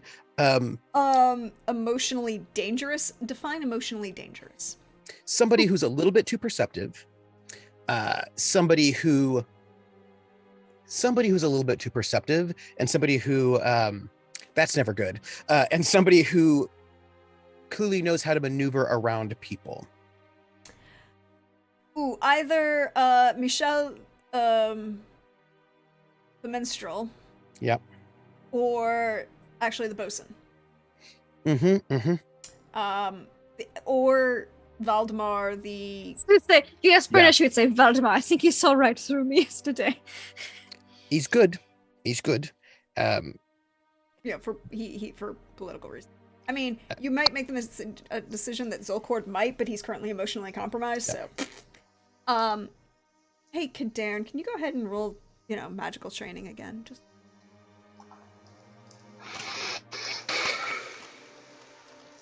Can I use a pluck from the pool? Yes. I will use 2 of luck from myself. So +4 in all. 28. Yeah, that's good. Oh yeah, somebody's scrying the fuck on you and attempting to see if they can get through what apparently some sort of mental defense. Ooh. Can I break the scrying with a dispel? No. That's just canon. Unfortunately, you cannot. Yeah. You know that it's happening, I can and cover you with a blanket. that's the thing about magical scrying. A mage will know that if they can roll high enough, will know what will happening, but the spell isn't occurring in your vicinity. It's just you know that Yep. you're the target of the spell. It's the same reason why Brenna's Ooh. medallion isn't going off, because the magic itself isn't here, right? Isn't in this Mhm. space. You just know that somebody's peeking. Does he know who they're peeking on specifically? Or does it have to, does like, I don't know how scrying works that way. Does it have to be a person or a place, or do you know what I mean? It can be a person or a place. Usually it's a person, more likely. And based on what you think and how they're trying to and you know this because you rolled that 28. You know that they are trying to get around some sort of mental safeguard that you have. So you know that you are currently the focus of that scry. Okay. In that case, what I'm going to do. And like, I'm trying to communicate to Brenna in a subtle way about danger, but like, she's not there yet. She's not there yet. No, it might take her a while. Yeah. She's like, there's obviously danger. Kadarn said there's magic, but like, she doesn't understand what point you're trying to get to. Yeah. He's like, no, I but can I take think everyone's asses here. I don't understand. he's going to out loud say, "Oh, someone's saying on me. I don't know who you are. I would advise you to stop immediately. And also, whatever you're going to do to get into my head is not working, evidently. So how about you stop?" Whoever's spying on you, scrying on you, can they hear us? Brennan and me? Depends which ritual they're using. So if there's From what I somebody, remember, some of them do. so somebody, they might be able to hear us then, yeah? Fuck off. Yeah. That's all she says. I do believe they can be see and not hear. Not quite sure. That would might work. The message.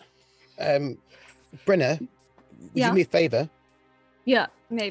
They may not be able to hear us, but I would like you to do a bit of a test of your abilities. All right, I would try. All right. We're going to go with something easy. Intimidate. If you know somebody's looking at you, that's rude, and you're pretty good at being scary. Just see if you can be a bit scary to whoever it is looking at this guy. Through whatever. How would you do it? By the way, I don't know if you can hear me, but the Countess is dangerous, so I'd be careful. I don't know if you can hear me. Oh, you want me to be intimidating as a countess? All right, one moment. Well, you can be intimidating as a witcher. That's. Eleanor told me that one. Yeah. This is a very serious face. You might want to. Will you just like bring up your. Whoever this is He'll looking get right some now. message.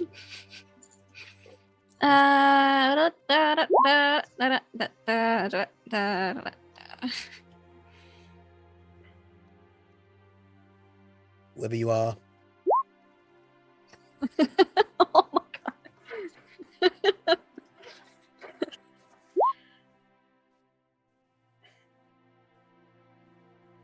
Kadarn, you feel that sense of someone watching you.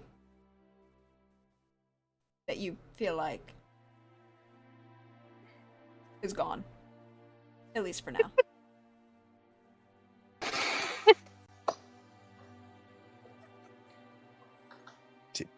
Well, I don't know what you did, ever. but it worked. Yeah, that's out of character. That's out of character. Brenna thinks that was very smooth of her. She'd be like, "Are they still watching?" No, they're not. She looks at Yanto like, "Huh, I told you that was intimidating." Well, So we she know that gets a message. we know they're probably not on this boat. That's good. Mm-hmm. But since we got a bit of privacy, Kaden, could you do me a favor? You're good at like making illusions. You did that once. You showed me. Yeah. Could you do an illusion for me where you show me what this fella of yours looks like, this Owlzor? I've never seen his face before.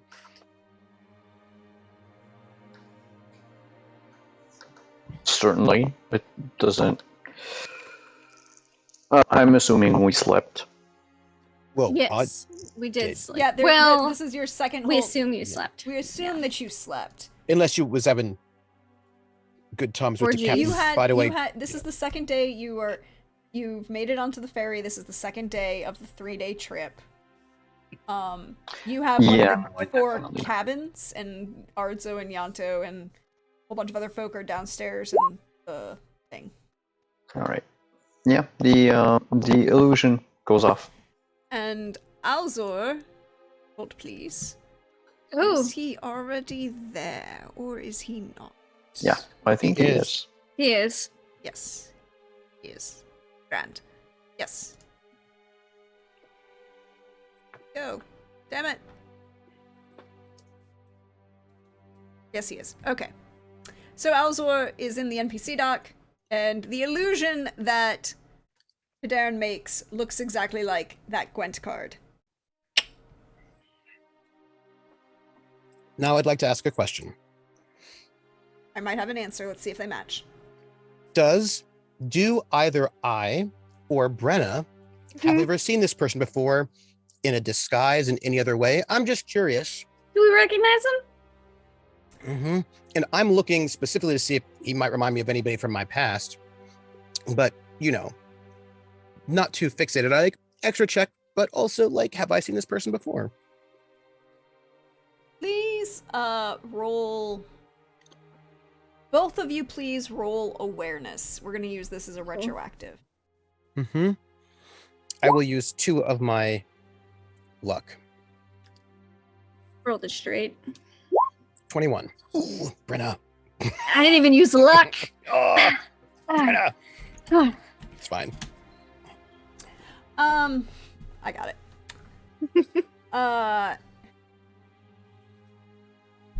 That's it. So... Yanto, he looks vaguely familiar. You cannot put your finger on where, but it's almost like he's not generic enough that he's that everyman, because he's really not. But there's still a lot of Alzor. Alvar. Wait, where is Alzor? At the bottom, I think, maybe. He's 52. No, he's very far down. Sorry, why did I think he was higher? I don't know. Yes. Why did you So- think he was high? No, there are lots of things that are going on. So, like, he's got this very distinctive Vincent Price, mustache goatee and very distinguished nose. It really does kind of looks like a Vincent Price sketch. I want to know who... I mean, I'm all for... Look, Alzor is now officially Vincent Price. I'm into it. Cerca, the early years of the Hammer horror films. Yeah. Long black hair with this streak of white that just kind of goes right off the center of his part. Very distinguished looking. Oh no, he's Piercing eyes. he's a type. He is a type. And I'm looking Oh, especially at Oh, the no. eyes. I want to know if he's my old mentor. I'm looking especially at the Ah. eyes, because those You're- things are harder to disguise. Harder to disguise. because you can do a lot with a lot of things. You know what I mean? Yeah, But- yeah. Have I seen him?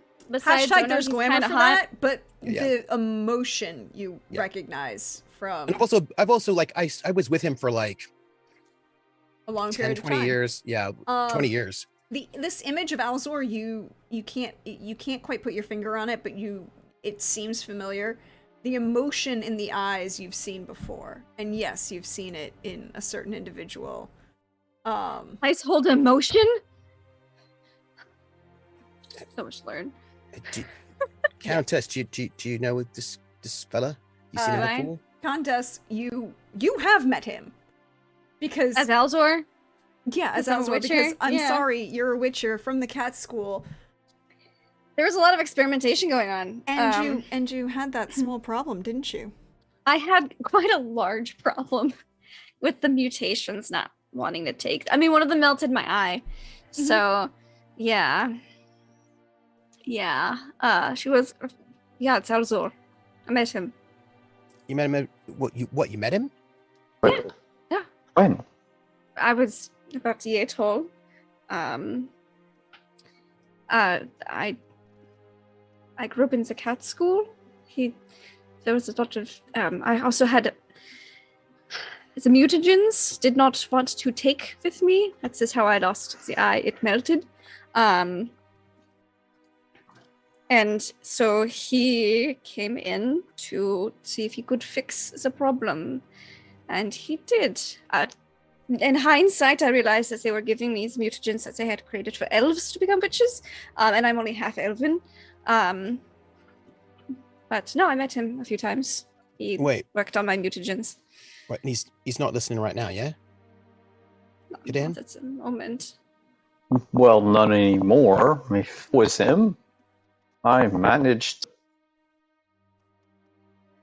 have managed If it was him, he found me my fuck off lipstick to very sense intimidating. him.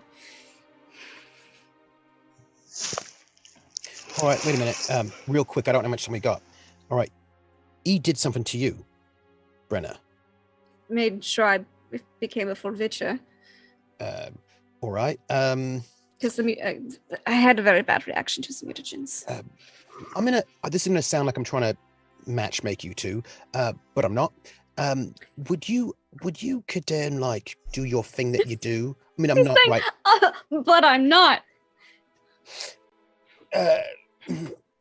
Would you? He's would you not. He's not. There's no way my brother would ever matchmake me with anybody. Sorry, I had to What roll does it it like want me that to one do, again. Yonto? Yeah. I've got to talk to my sister about getting better at reading me. All right. So, would you like?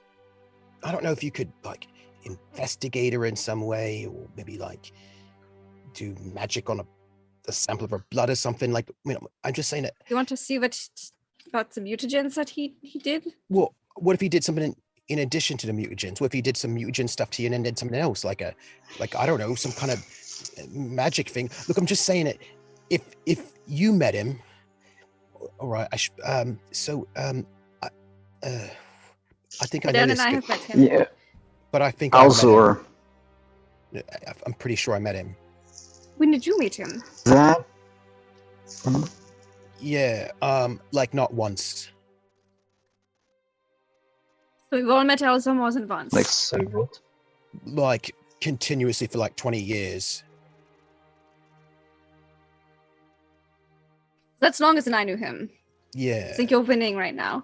Well, that's not a contest you want to win now, yeah? He didn't experiment on What do you your mean part. you- Well, so I was a kid, right? Yeah. My sister was just born. And there was a bit of a thing. There was a bit of a sort of an argument between my parents because, me dad's not her dad. It was a bit of a thing, and it was a bit of trouble in the household. But then I think they sort of worked it out. But then one day, my dad went out, and he never came back. Just never came back. We figured he was, but he didn't take his tools with him or nothing. So we figured he was coming back, but never did. So as a kid, I'd go out and try to find him.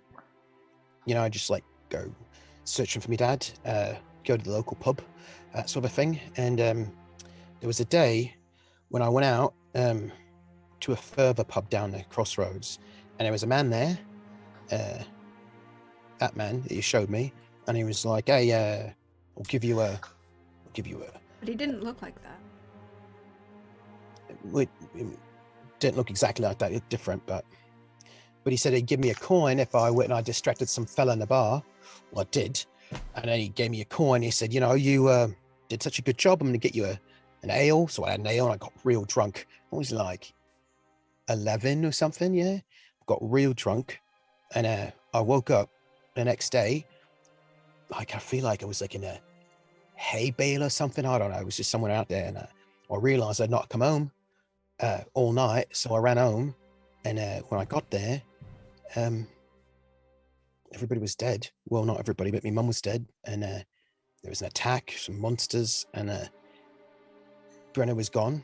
Some witcher came and took her away because the people in the village said that they just assumed I was dead because I didn't come home, so she didn't have nobody, but so they took her away, and I didn't know what to do because I didn't know my dad, and my mum was dead, and my sister was gone. So I went and I found that man that I found the night before, and we went into Tradagore, and I just started working for him. I was like 11, and I worked for him for like 20 years until turns out he was sort of lying about how much I owed him for this thing I did. It had to do with like trying to rob. Well, I didn't try, actually. I succeeded in robbing the king of Redania from his like personal seal. That it was a whole big thing, and it was like I was being angry anyway. So he had me working off me debt, and it was like that until Alvar came in and said, sort of figured out that I was being cheated, and he sort of got me away from there. So I knew this guy for like 20 years or so, from the time I was about 11 to about the time I was like 30 or something like that, around there, ish. So I know the guy pretty well, but I met him the night that the mum was killed and Brenna got taken away. So, but like when I knew him, he was just like a fella that had a bunch of kid thieves in brothels, and just like a fella that took stray kids off the street and taught them how to do things, and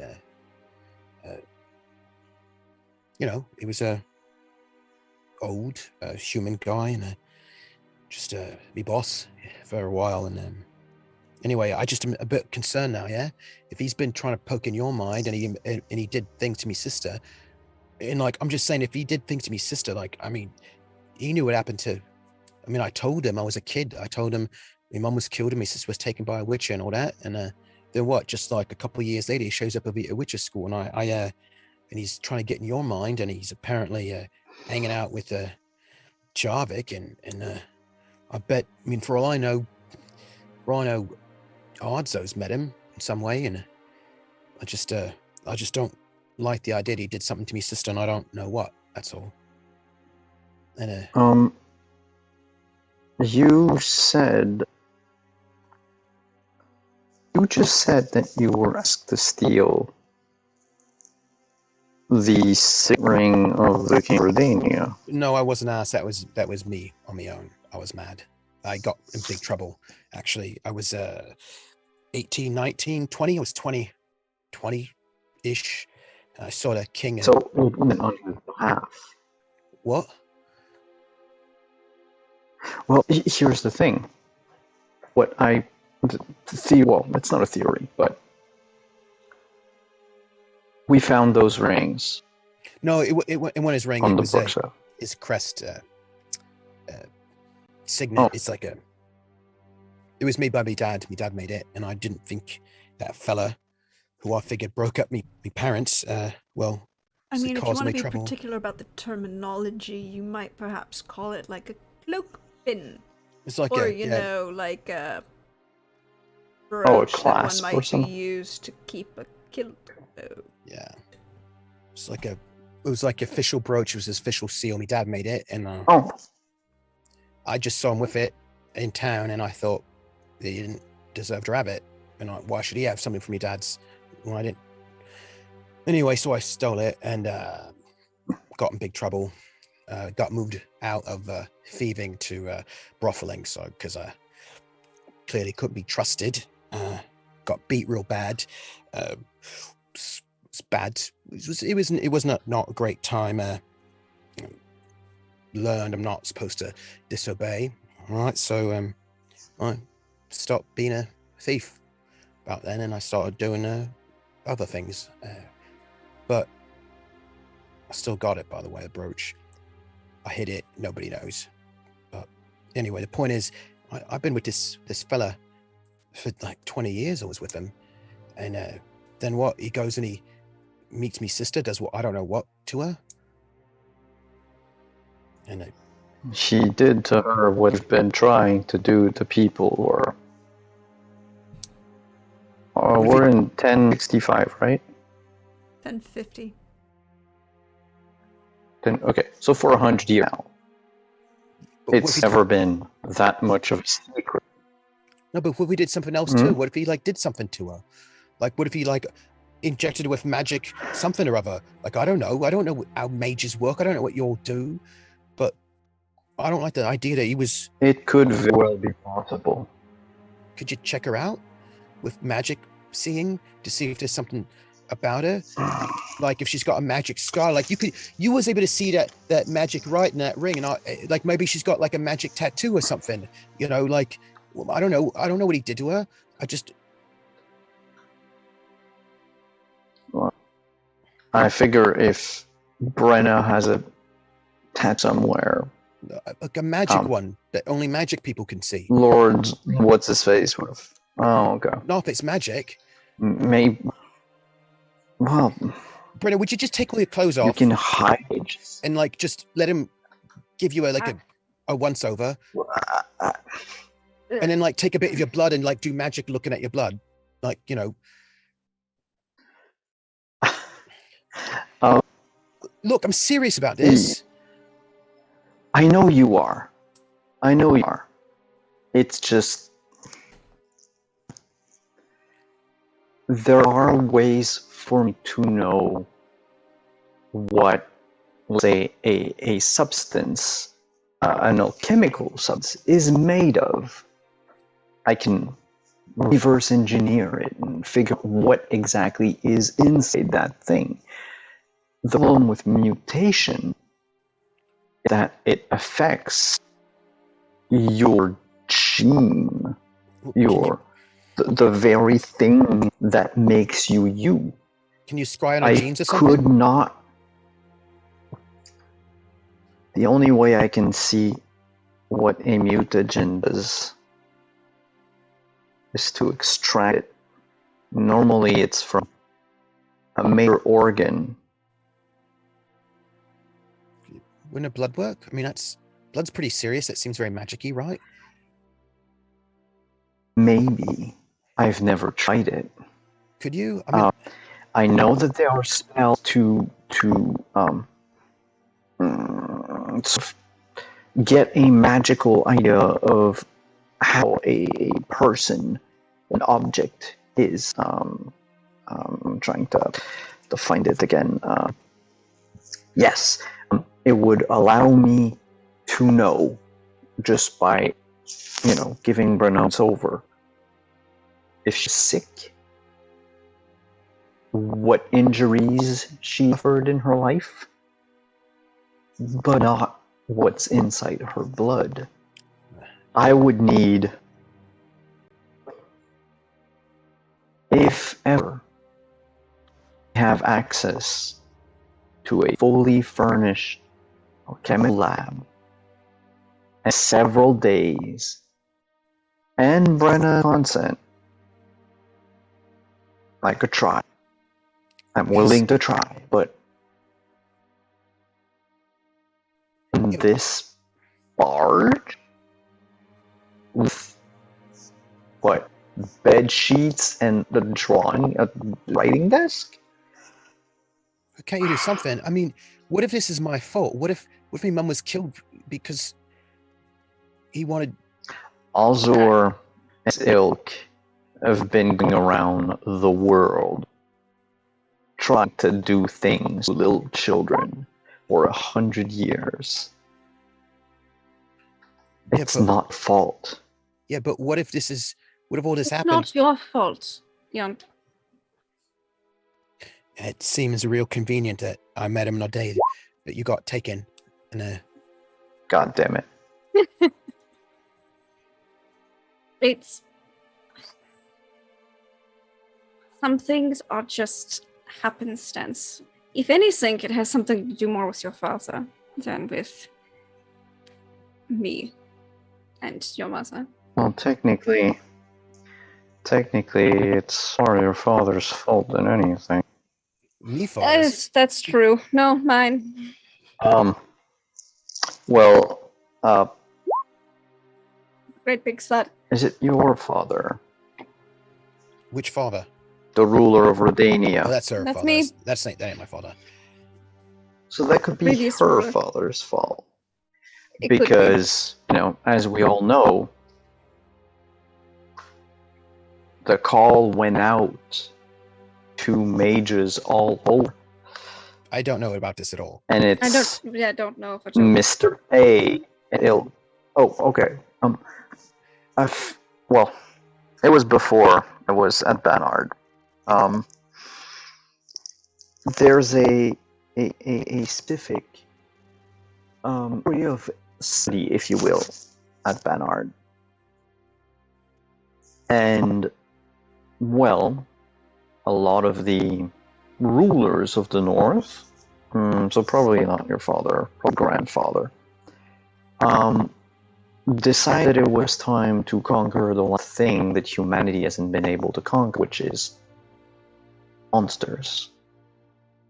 They needed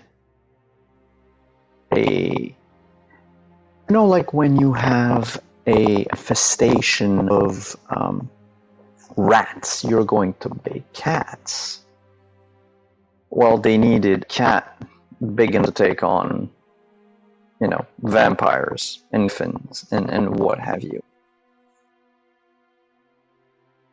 I don't know how everything went. I mean, I might have done a research on all sorts and some of experimentation But back when I you were a was. fat boy.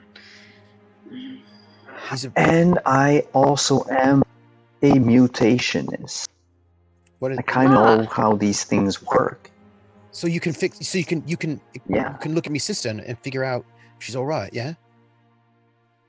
Like I said, given the proper tools and time. I just keep thinking about and this letter to Maybe me. time. He said that he's my friend and he's in peace, and he clearly didn't say that to Alien or, but like I don't know, like is he still my friend? Like I mean I don't know. I didn't even think he was alive, and I don't know what this means. Like I don't know if I met him, if he'd, but like I don't even know because like he's what he was inside Jarvik said. I don't know how many times I've been hanging out with Jarvik, and it wasn't even Jarvik. It was like I don't know, like if it was him. You're How many very times? people observant. I was able to figure out something was wrong with Javik. You would have known. What if I wouldn't have? What if he has like magic something or other, and he was there like almost all the time or half the time, and some of the times I didn't even know. What if he was like? What if? I think if I could tell without using magic things, if I could just tell his personality was off, then you would be able to tell. I don't know. I mean, I don't know. I don't know if he wants to talk to me or if he don't want to talk to me, or if he did talk to me, like if he tried to kill me. You probably if he don't want wouldn't. him to talk to you. Well, I don't know. I don't know what it means if he's. Look, I'm just gonna tell you this thing. Yeah, he said that he comes in peace and he's my friend. Yeah, like if that's true, Unless he's lying. Mm-hmm. Look, if me going back to him would keep you safe and all them. That's not how this works. What if it is? Maybe that is how it works. But it's not. That's not what this scenario is about at all. Yeah, but Brenna, are you wearing your brooch? Yes, I am. Always. My brooch and my Witcher medallion.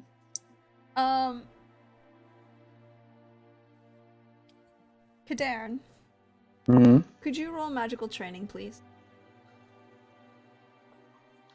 Yes. And I will take 1 luck point from the pool if it's okay with y'all. Yes, Do it. please. Do it. Burp. Steal that luck and use it well. 20. Yes. 20. Sweet. Or 24. Or 24. No, this time I actually Okay. put So the it's in there already? 23. Cool, Yeah. cool.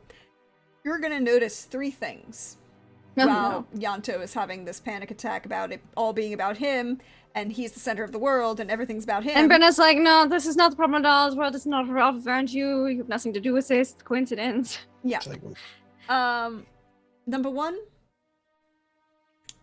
you feel a sense of magic in the air, but it doesn't feel the same as that scry that you felt earlier. Some sort of magic, but it's different. It's not scrying, or if it is, it's a different type of scrying. You can't quite tell. Number 2,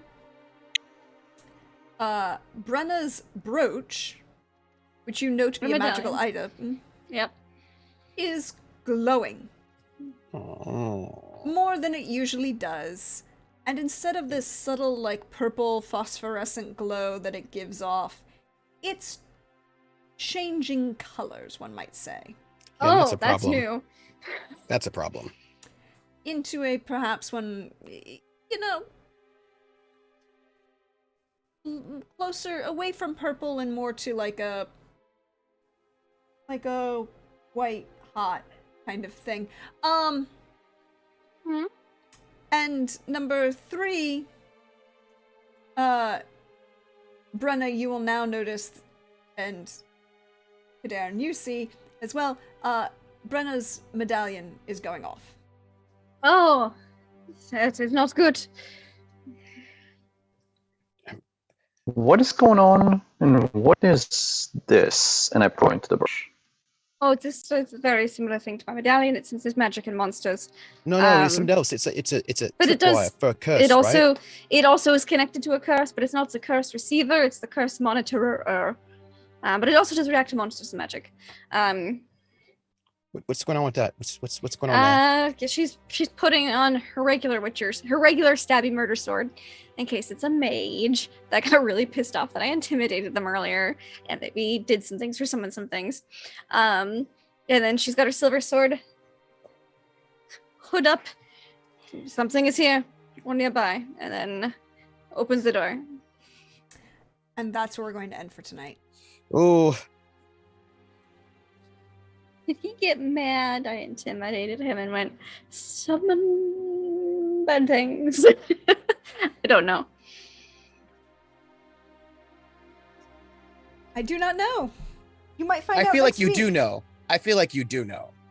I think you know too, but you're not gonna tell us for another week. Yeah, I feel like that's what's happening. I feel like Yeah. you know exactly what it is. And you just won't tell us. Like I'm being picked on. I feel like. Yeah, okay, fine. I do know what's happening. Sucks to be you all. But that is where we're going to end for tonight. We have all of the fun friends were here. Yay.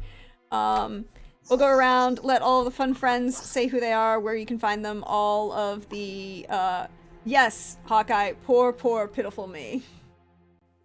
That's a really good song by Terry Clark. Poor Pitiful Me. Yeah, but It's not my favorite of hers. But that's not the cover. That's not the version I know. Why do I? Who is it? Sorry. No, Linda Worrisome. Ronstadt. There we go. Oh, that's a good one. Yeah. Mhm. Sorry, that's Linda the one that was Ronstadt's in my so good. head. Linda Ronstadt version is just always, it's just always gonna be a little bit better. Yeah. But yeah, we'll let everybody go around and then we'll say things, share some love, and you know what? Why don't we just? I want a question from everyone.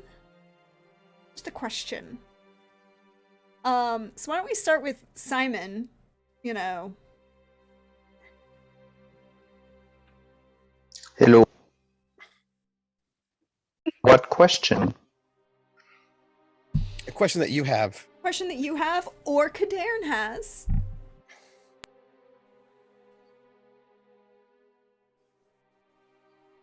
I mean, we both really want to know who's scrying on me.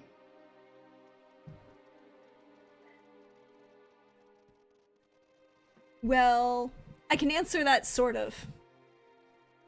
Is it I can tell you a negative answer. Santa Claus? Is it somebody really Is nice and it- friendly? Is it all? I can tell you a negative answer in that if you're still wearing that hairpin, you know who it's not. We know it's not the wild thornberries. Yeah, no, I know. Which is why I know who was scrying. Because, not having the pin, I would have automatically thought was the Or it could have been Javik. wild thornberries. Javik doesn't really try to get into people's brains like that, I don't think, via scrying. I mean, I don't know. He might. I don't know. Unless We know he's into Javik possessed scrying. by Aljour, and then... And yeah. Although I would imagine, We know it's probably not Iskander. right? Our wonderful dragon friend. Dragon friend. But otherwise, hi, I'm Simon. Sorry, getting late. You can find me every Wednesday here for Road Home on Sundays or Romance of the Blue Rose, and in between on Thursday evenings at 8:30 Eastern, Sentinels of the Multiverse, the superhero comic book RPG that I'm running, and on Saturdays, Scion, which is a like mythic storytelling learn day RPG. And Indeed. that's it. Indeed. And then next up, because we're going in reverse order of people who when they came in, so then it would be Yanto. Hey, Trooper, how are Hey, you? And what I am question do you have? I'm doing well. I'm Trooper SCP. Woo! You can find me on Friday on my channel at 7 p.m. for City of Light and Shadow, a Fate French Resistance campaign, where I'll be there. So, question. I think Trooper's question is, how far in the past did this conspiracy start? Clearly, if a mage is going to start doing some stuff, they've been planning it for like quite some time beforehand. I feel like big masterminds are not like, hey, today I think I want to do this. And just like, I feel like there's some things going on there that happened beforehand. And I also imagine that there's some kind of centerpiece to this plot. And I don't know who or what, like, was the centerpiece Alienor? Was the centerpiece like, what is the centerpiece? These are the questions that I, Trooper, have. Like, what is the centerpiece of that plot? Wherein we were good tools. There's some centerpiece of this plot, and we don't know who it is yet. There's like a sort of larger targets, and Alienor clearly was one of those targets. Was she the only one? Is there another one? Question. Yanto's question is, this guy spent 20 years with me, and he like worked on my sister after knowing me and knowing about her, because like his question is, can I protect them by like going back to him? Like, that's the question that he wants to know. Oh. You're making a lot. Yanto makes a lot of assumptions. Well, because he figures that he's like, if he was like, he spent all that time working with me, if this is the same person, right? Then therefore, But you don't maybe know he's that it meant- is. yeah, I mean, he could have that failed, that awareness roll could have been a failure, and he could have misunderstood. He might have. No, what you got from that awareness roll is that you looked vaguely familiar, you didn't know from where, and that the emotion in the eyes you've seen before in your mentor's face. But I didn't say how long or how often. But there are lots of things that you can find out. But Yanto's like that. He makes interesting decisions. And I love him for it. But he also is like, I got this letter from the person, so like clearly this person is like framing himself as. It's just like, well, can I save people? Like I don't know, mages might be really possessive, and maybe he's mad that he lost his toy, and maybe he wants his toy back. I don't know what kind of horrible stuff is going on. It's like, if I go back, will I save them? Just know. That's what he wants to know. And I want to know who actually is the target of this plot, because it's clearly not Yanto. Like, it's probably, like, Yanto is not actually important enough to for this plot. Like, there's something bigger going on that is not Yanto. So, like, I want to know, like, what the actual, who the actual target is. That's what I want to know. And then last but not least, the wonderful, wonderful partner in crime. Hey, Lindy, how are you? Hi. Oh, I'm great. I'm great. Highlight of the night definitely has to be Zardzo? my good friend Zardzo, and his brother Ardney, who throws a lot of orgies. That was a highlight. And they also, are totally not Ardzo and Zerny. No, definitely not. Definitely not. And also, crit failing twice on human perception to just pick up basic human emotions. Yeah. With Yanto, which made him go like, "Oh, she really just doesn't know what's going on." He realized the depth of her not getting things. Yeah. Socially. Yeah. Yeah, and Kadarn walking in on them having a reenactment to try to have her guess what's going on. That was probably way too advanced a game for her. She just needs to be like, what's the emotion? She needs like the toddler level, like, this is happy, this is angry, and then she can work up from there. But Yanto's like, no, we're gonna go full in. She's like, but I don't understand. How am I supposed to go full in if I don't even get the base concepts of emotion? He's only going half in. He was only going half in. He was going for obvious. obvious. Oh, yeah, start with the base toddler building blocks. Yeah, you gotta, that's a lot. But questions that they have. Brenna has a question of like, gosh, will I ever be able to tell emotions? Will I ever be able to tell what people are actually feeling? Because she's feeling real out of her element with that whole training she asked Yanto for. And my question is, that's an interesting connection that's brought up. Did Alzor do additional experimenting on Brenna, because she didn't take well to the mutagens and she barely passed the trial of grasses. Like, she was very sickly basically her childhood. She was a very sickly child due to certain things, and maybe Alzor has something to do with that. Maybe we'll find out. I don't know. I can't wait for us to get to an alchemy lab and have Kadarn just give her a once over, as Yanto put it.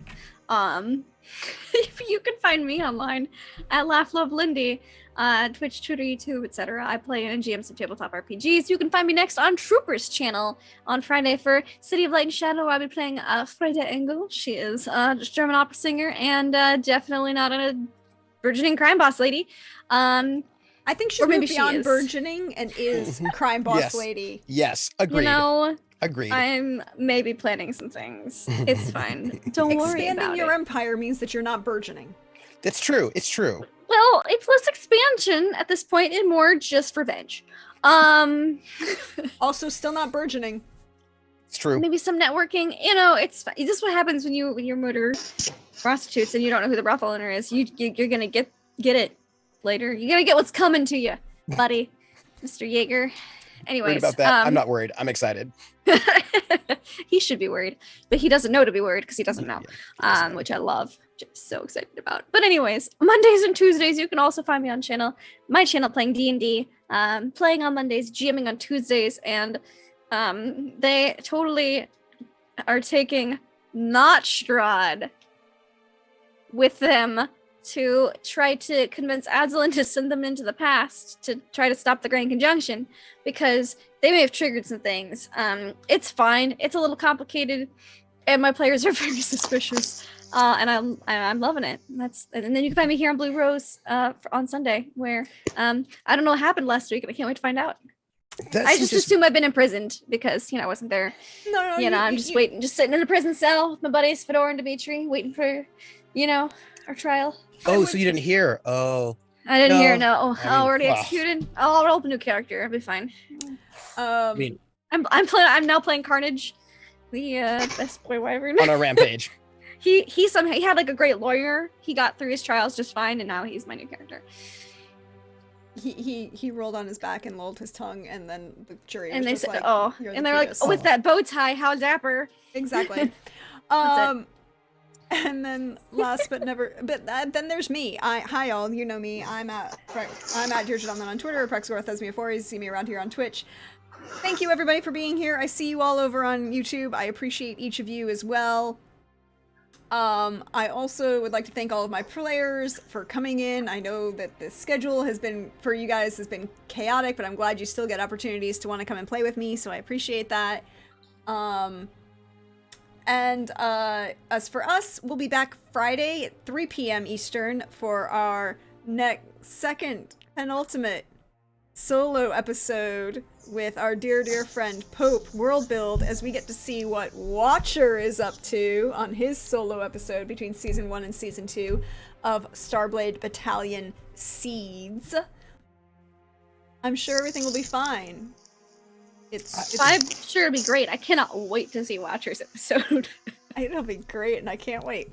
I know exactly what point in time, what exact instant and moment we are beginning this episode.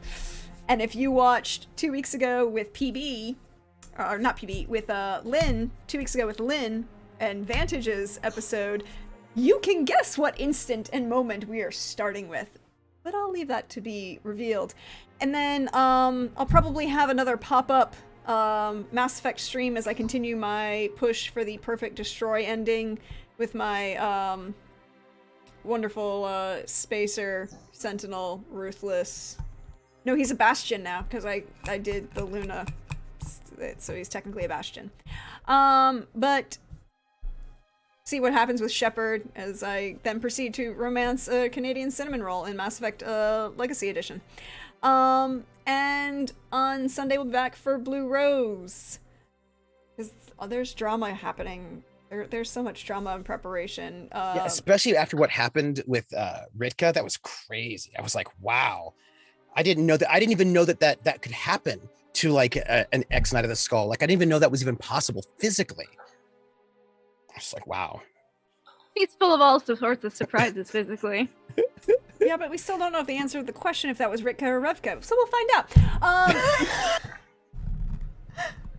But everybody, well, thank you all for being here. Thank you all for being so wonderful, and we will see you next time. Well, wait, we should see if there is somebody around for us to raid.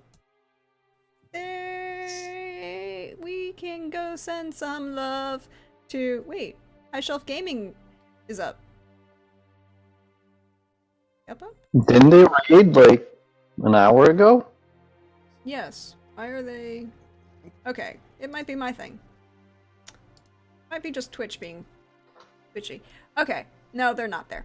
Alright, we can send some love to Myth. We should send some love to Myth, because Myth deserves love. Yes. So we're gonna send some love to Myth, and we will see you Friday. Bye-bye, everybody.